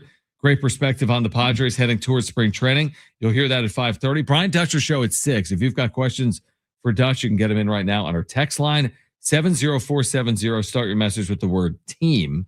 Again, 70470. Start it with the word team. We are just days away from championship weekend in the NFL. We'll get you ready for those games on the other side. Brent's back page is coming up as well right here on San Diego Sports 760 and live on the iHeartRadio app.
All right, we all remember that one teacher who made a difference, who believed in us, challenged us, or just made learning fun. Now's your chance to say thank you in a big way with iHeartRadio's Thank You Teacher, powered by Donors Choose. Nominate an outstanding public school teacher who's gone above and beyond for their students to win $5,000 to stock their classroom with whatever they need. Today's teacher of the day, Jennifer Slezak, who teaches at, is it Wangenheim Middle School? And folks told us she encourages critical thinking, teamwork, and confidence, helping students explore real-world finance and strategic problem solving. Congrats to Jennifer. You're in the running to win $5,000 for your classroom. Nominate your favorite teacher now at iHeartRadio.com/teachers. So all of a sudden, it's nearly championship weekend. We're just 3 days away. And Greg Camarillo will join us tomorrow to get us ready for this weekend. So, I mean, it's kind of interesting where we are. First of all, the ratings were through the roof for the divisional round. I mean, through the roof. I think the number one telecast in the ESPN history was the game they had on Sunday, the Texans-Patriots game. And then the Bears game had ridiculous, all the games had ridiculous numbers, right? The national championship game, by the way, did 30 million viewers, a huge bump from the year before for that IU win over Miami. But this weekend, you're going to get huge numbers. Now, it's kind of weird where you've got a road team as a significant favorite in New England over Denver. Now, Denver's without Bo Nix. That's the reason as to why.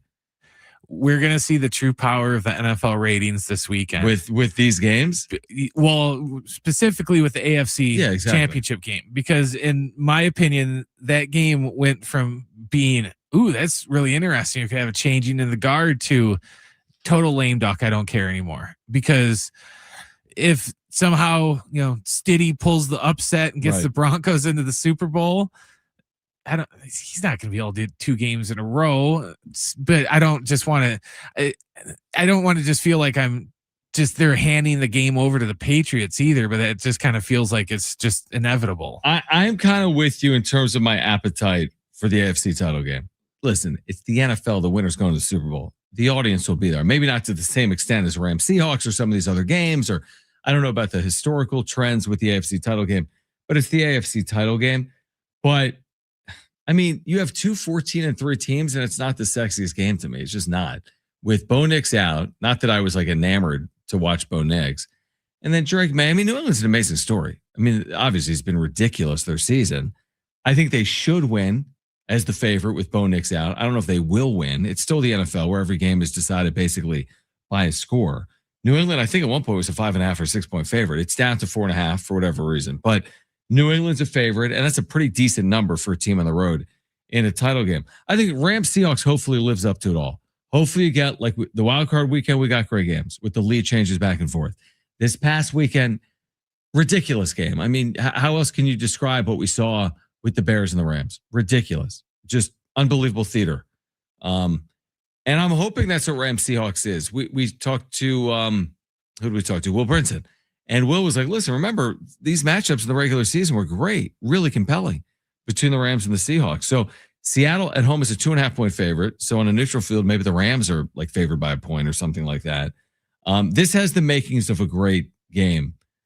I'm leaning Seahawks off the Niners' dominance, off the Rams kind of skirting by in Carolina and then in Chicago. But it is Rams Seahawks, and they're so familiar with each other. I think I kind of joked about this yesterday off the air that the NFL's worst nightmare in the scenario is the Broncos win and the Seahawks win. Darnold? But Darnold re-aggravates his oblique, and we have an all backup quarterback Super Bowl. But would still get 80 million people around the world to watch it. Can't the Super Bowl still survive any type of scenario, because it's must watch? It's like baked into our DNA as Americans. So many people are watching it in the country and even globally. I think honestly with the Super Bowl, you could have like Panthers and Jaguars, and people are coming to the television. Now, to your point, are they still coming at the same rate for the championship game if you have a non-sexy matchup? My guess is yes. I mean, there's so much momentum this postseason with, like we talked about the wild card weekend, with the divisional round. What is a catch? Caleb Williams with the throw, Rams still finding a way to win. I just feel like there's so much momentum that people are going to be there for the AFC title game, but there's also something working against it, which is also game one. Like obviously the second game is always going to get the bigger number. It's later in the day. Everyone's like, everyone's settling in.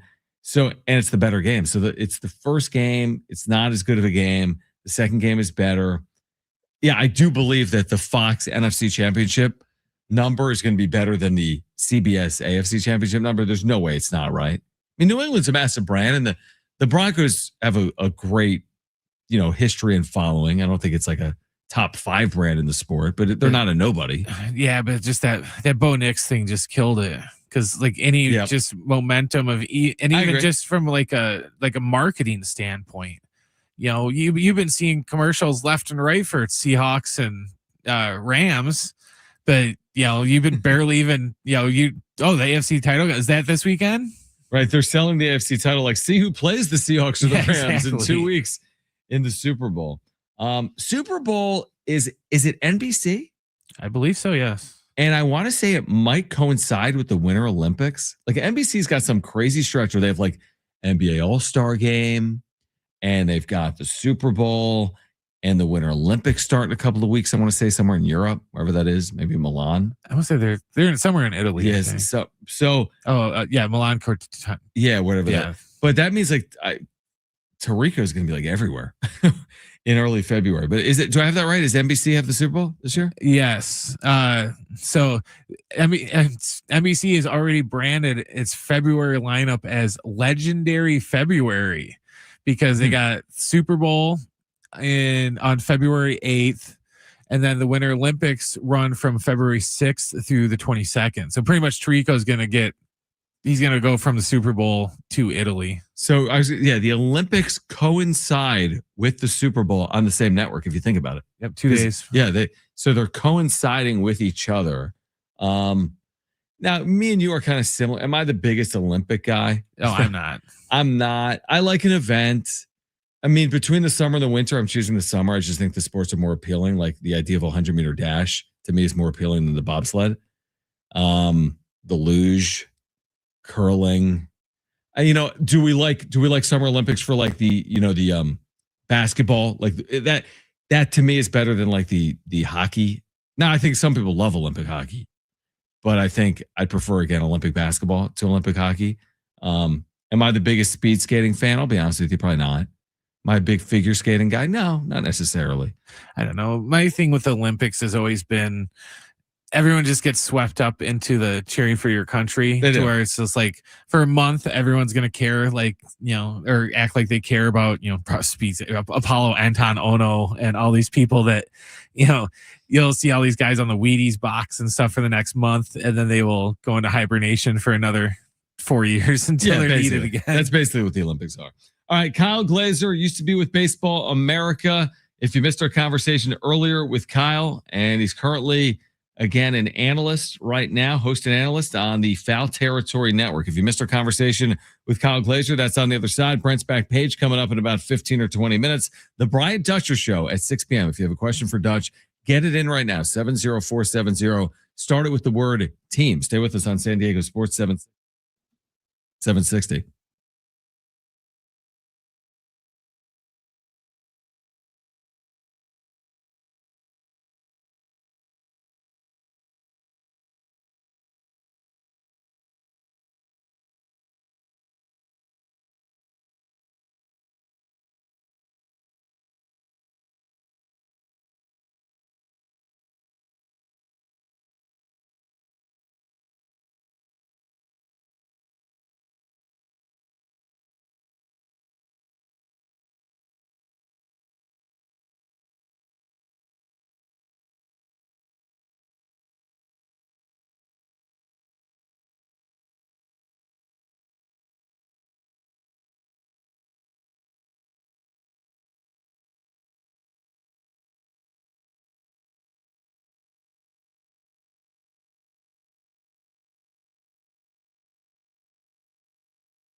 This report is sponsored by Allstate.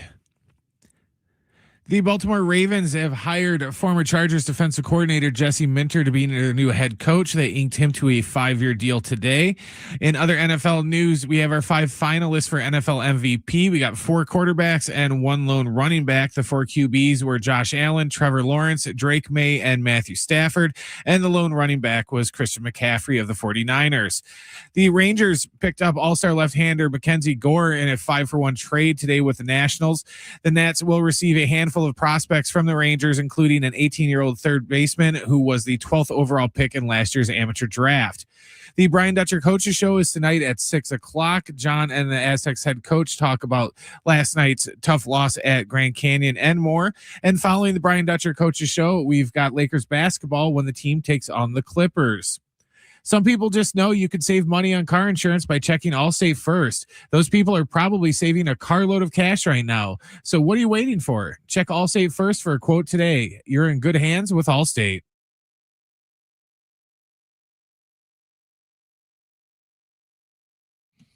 All right, Brent's back page coming up. Brian Dutcher Show, as Brent just told you, at 6 p.m. If you have a question for Dutch, you can get that in right now. 70470. Start your message with the word team. Again, 70470 started with the word team. We had Kyle Glazer with us earlier, and Kyle really is an amazing resource for baseball fans, host and analyst on the Foul Territory Network. And we started the conversation by asking Kyle about the Padres' biggest needs. Yeah, there's 2 big needs. First and foremost, 1 more starting pitcher. You can never have too much starting pitching. And just especially given the fact that Michael King is coming off a year where he was on the injured list for essentially 3 months. Joe Musgrove, of course, coming back from Tommy John surgery. We know they won't have Yu Darvish all year. They really could use another veteran, established, proven, and most importantly, durable starter. Then you'd like to see them add a right-handed bat that in a perfect world plays first base and can mash. You can either make him your everyday first baseman and have Gavin Sheets be your DH, or you can have them go back and forth between first base and DH. But those are the 2 priorities, another starter and a right-handed power hitter who can play first base. All right, so to that end, on the right-handed power hitter, Ken Rosenthal today bringing up the name Nick Castellanos, as the Phillies have discussed not having, obviously, Castellanos with them to start 2026. How much of that makes sense? I mean, he's not a first baseman, but he can, I guess, presumably play first. Does that make sense as an option for the Padres in your mind or not? Well, first and foremost, he is set to make $20 million in 2026. So the Phillies would have to eat most, if not all, of his salary. As we've talked about, the Padres don't have a ton of payroll room. And as much as Nick Castellanos has had a fantastic career, he is going into his age 34 season. He has declined offensively each of the last 3 years, home run totals, RBI totals, OPS, whatever statistic you want to cite.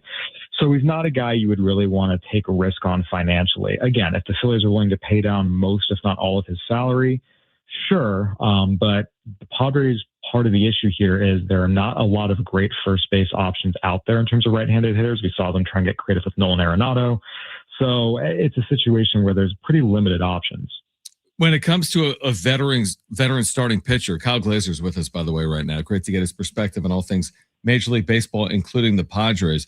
When it comes to starting pitching options, I mean, you're looking at this point at back end veteran options, right? We're not talking. Obviously, Freddie Peralta is now off the board as a trade possibility. Are we talking about the Lucas Giolito's of the world or the Justin Verlanders that have been out there? That type of pitcher?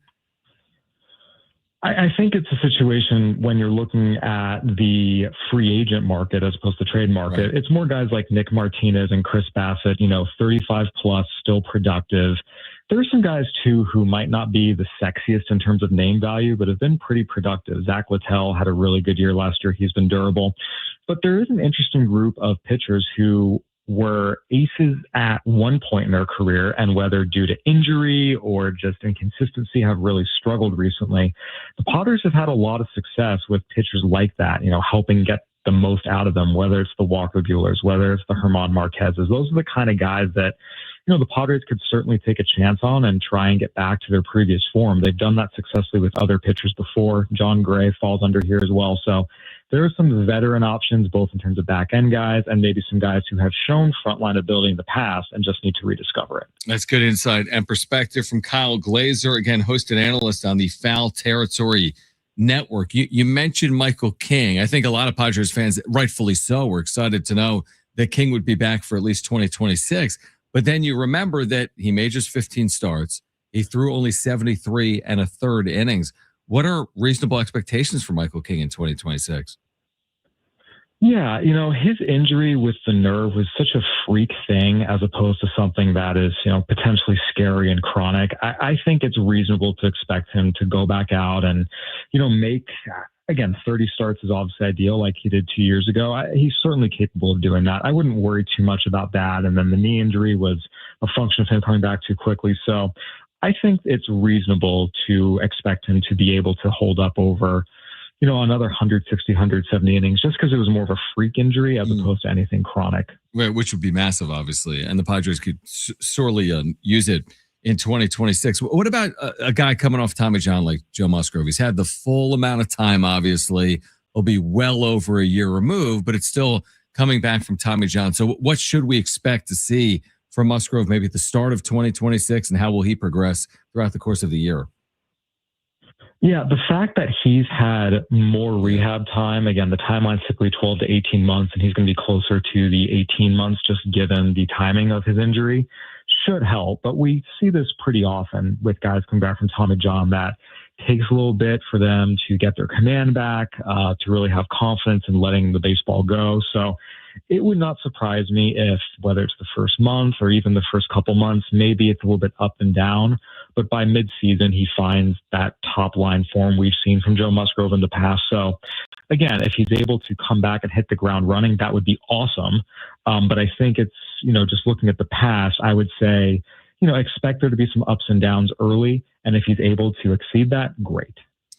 Kyle Glazer with us right now on San Diego Sports 760. Looking around the NL West, specifically at what the Dodgers have recently done with Kyle Tucker. Just what's your reaction in general to Tucker joining the Dodgers lineup? Maybe the contract as well, but just the impact that Kyle Tucker is going to have on a team that's already obviously at the top of the sport.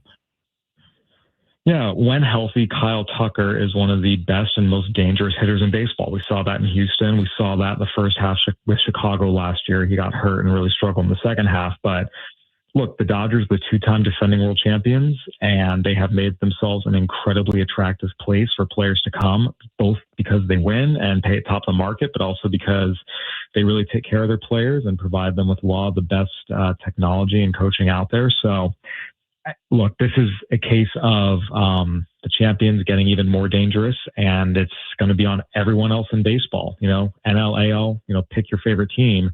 Everyone is chasing the Dodgers, and taking them down just got that much more difficult with the addition of Kyle Tucker, not to mention Edwin Diaz. Yeah, that's a really good point. Well, back to the Padres momentarily. I don't know if I'm sure we have at some point this offseason, but when you found out that it was Craig Stammen as the next manager, again, I think he's turned to Mike Schilt to some extent, maybe a little bit this offseason. What type of manager do you think Craig Stammen, do you have any feel for the type of manager that Craig Stammen wants to be or can potentially be with the Padres? I think just in terms of who he is as a person, right? We know this. Craig Stammen is a very genuine individual. He is a natural leader of men. We saw that during his playing days with the Padres. And look, he's a very smart baseball mind from his career as a player to some of the work he did in the front office. So again, getting a manager who's genuine and knowledgeable and ultimately, is someone that can lead men, that's important. In terms of strategy, in terms of preferences, we're just going to have to wait and see. At this point, everything is guesswork, and, you can always have a plan of what you want to be, but when you do a job for the first time, plans can go out the window pretty quickly. So I think it's really going to be wait and see in terms of how he acts strategically, what decisions he likes to make. But from a personality standpoint, all the pieces are there for him to be successful. Yeah, it's going to be fascinating to watch it play out. Again, Kyle Glazer with us, host and analyst on the Foul Territory Network, with us right now on 760.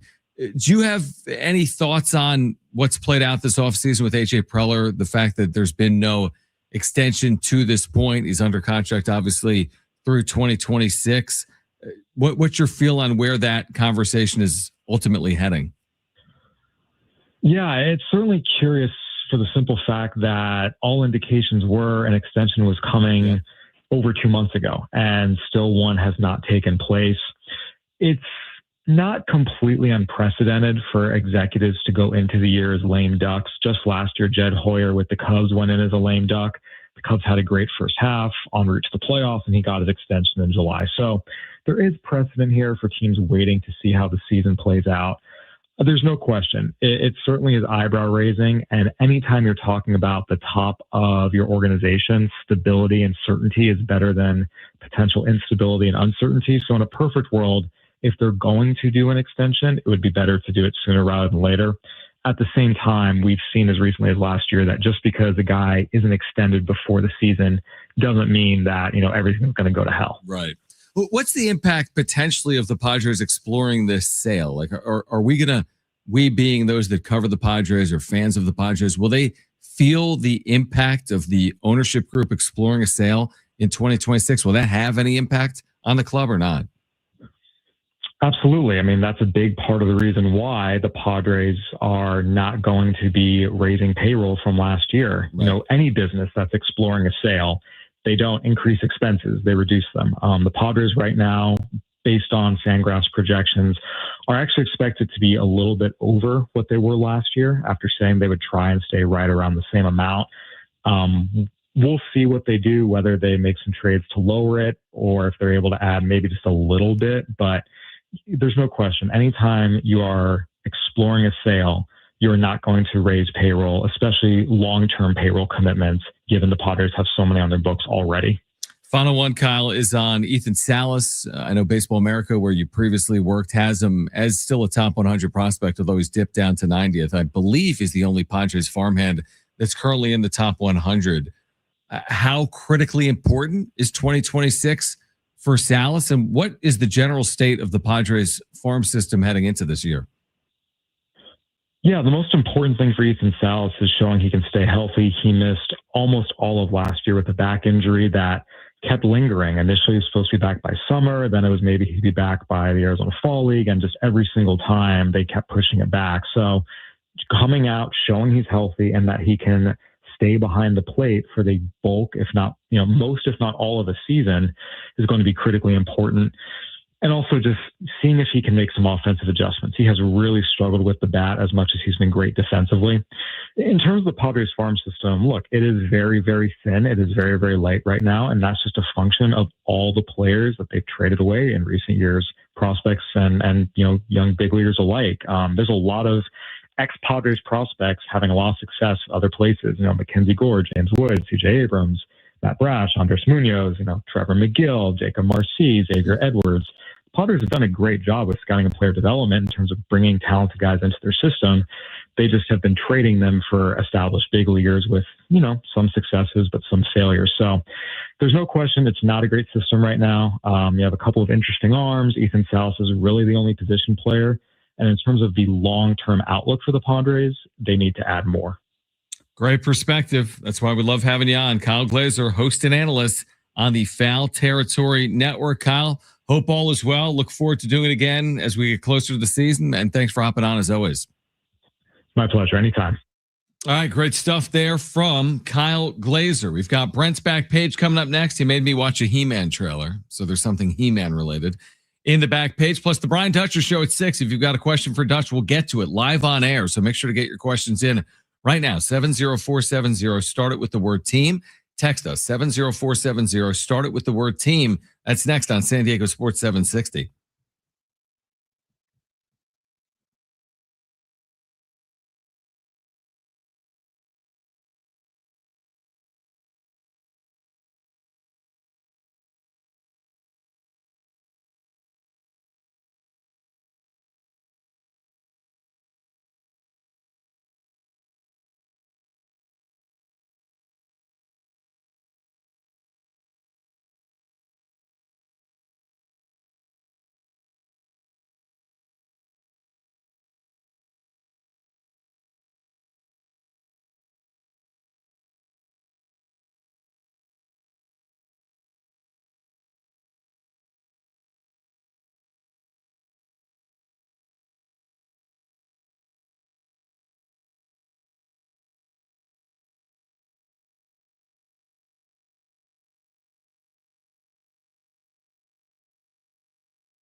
All right, final time here on San Diego Sports 760, but we do have Brian Dutcher joining us live at 6 p.m. If you've got a question for the Aztecs head coach, you can get it in right now on our text line, 70470. Start it with the word team. Aztecs coming off the heartbreaking loss last night in Phoenix to Grand Canyon, getting ready for UNLV in Vegas at the Thomas & Mack Center on Saturday at 1 p.m.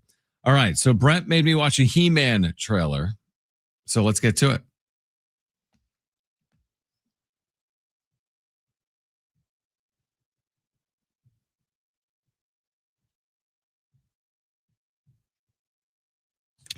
We'll end with that. Okay. We will start with, are you a big hard liquor guy? Look at me. Well, I didn't mean like you know, Am I, like, down in the bottle. But no, I mean, no, not really. I guess I would have a drink with a liquor. Yeah. Yeah. Okay. Drink makers, there's been a massive downturn. Lots of people aren't drinking hard alcohol anymore, or beer, right? I think beer sales are down. Beer sales they've went up a little bit, but drink makers have claimed that they're getting such a backlog of unsold bottles of liquor that they say that they have a lake of booze. Okay. Because the demand for scotch, whiskey, cognac, and tequila is all way down. The good news for that, though, if you are a liquor drinker, since all these companies are getting backlogged with all these bottles of booze that they're not selling, They got deals? yes, they said get ready for massive price cuts, because they said that the companies are going to try and outbid each other to kind of break even and catch up with all their backlogged stock. So if you're, big into tequila and cognac and scotch and whiskey, then, keep an eye out, because you might start seeing some prices getting slashed. It's interesting. I wouldn't have thought you would say that hard liquor sales were down. I had seen something recently about beer sales. Well, one of the reasons that in the article they mentioned that they think is leading to it is there's been the big boom in Ozempic and a lot of those weight loss drugs. I don't think you're not allowed to drink alcohol when you're on those. That's interesting. So they think there might be a correlation with just the, I guess pun intended, the big boom of all of these weight loss drugs and the alcohol, because you're not supposed to have alcohol with that. That's interesting. All right, what else you got? The 2026 Oscar nominations came out this morning. The movie Sinners set a record with 16 nominations. That is a record. No movie has ever gotten more than 14 nominations before that. Sinners was the Michael B. Jordan movie. It was a vampire movie. Okay. It was okay. It kind of got overhyped and kind of fell into one of those things where you hear about it getting hyped up so much, and then you watch it and you're like, there's nothing wrong with it, but it wasn't anywhere as good as what everyone thought it was. Sure. But the best picture list, and some of these I'm not going to be able to say, was Begonia, which I'm probably not saying it right. That was that Emma Stone movie that looked really weird that came out last year. F1, the Brad Pitt movie about F1 that got nominated somehow. Frankenstein, which was on Netflix. Hammett, Marty Supreme, which was that weird looking ping pong movie. Yeah. With, Timothy Chalamet Ding Dong. One Battle After Another, which was that Leonardo DiCaprio movie that came out a couple months ago. The Secret Agent, Sentimental Value, Sinners, and Train Dreams. I have only seen one of them. I've only seen Sinners. I have seen none of them. A lot of the other ones, I know F1 is on Apple. It's on Apple Plus now. That Begonia one's on Peacock. A lot of these are on streaming services now, so you'll have time to watch them if you want to get caught up.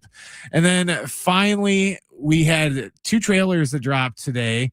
The first trailer I didn't show you because you really won't care about that one, but there's the trailer for Star Wars Maul Shadow Lord came out today, which is going to be a spinoff. It's going to be a 10-episode series starting in, I thought they said April, which is going to follow Darth Maul, who was the character from Phantom Menace, and he was in Clone Wars and a bunch of other things.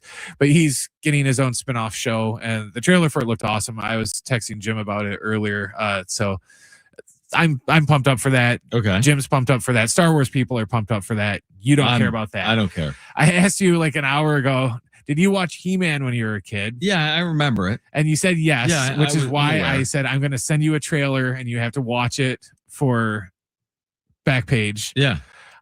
The trailer for Masters of the Universe came out today. I don't want to say it's been long anticipated, but they've been working on this movie for a long time, and people have kind of been speculating on if it's going to be any good or if it's just going to be, terrible. Yeah. It looked okay. There was some things on it. I thought, not to go all Roadhouse, but I thought he would be bigger. Gotcha. The actor he didn't look huge in the trailer. Yeah, he didn't look huge. I'm kind of wondering if they're pulling an MCU to where Marvel likes to do this thing when they release trailers to where they will cut things out of the trailer and they'll cover things up to keep secrets for when you go watch the movie. So I'm kind of hoping that maybe they're just going to save Jack He-Man for, when the movie starts, and they just didn't do the special effects for it yet. But yeah, the Masters of the Universe trailer came out today. What did you think? I thought it was terrible. Well, I figured that. Yeah, I mean, I was like, I'm never going to watch this. Was my takeaway. That's my takeaway from the He-Man trailer. I will not be watching this movie. I thought it was funny just when you're like, what's that dog thing? It's like, oh, it's Battle Cat. Yeah, you don't remember Battle Cat? No, you used to ride around on him. It has been a while.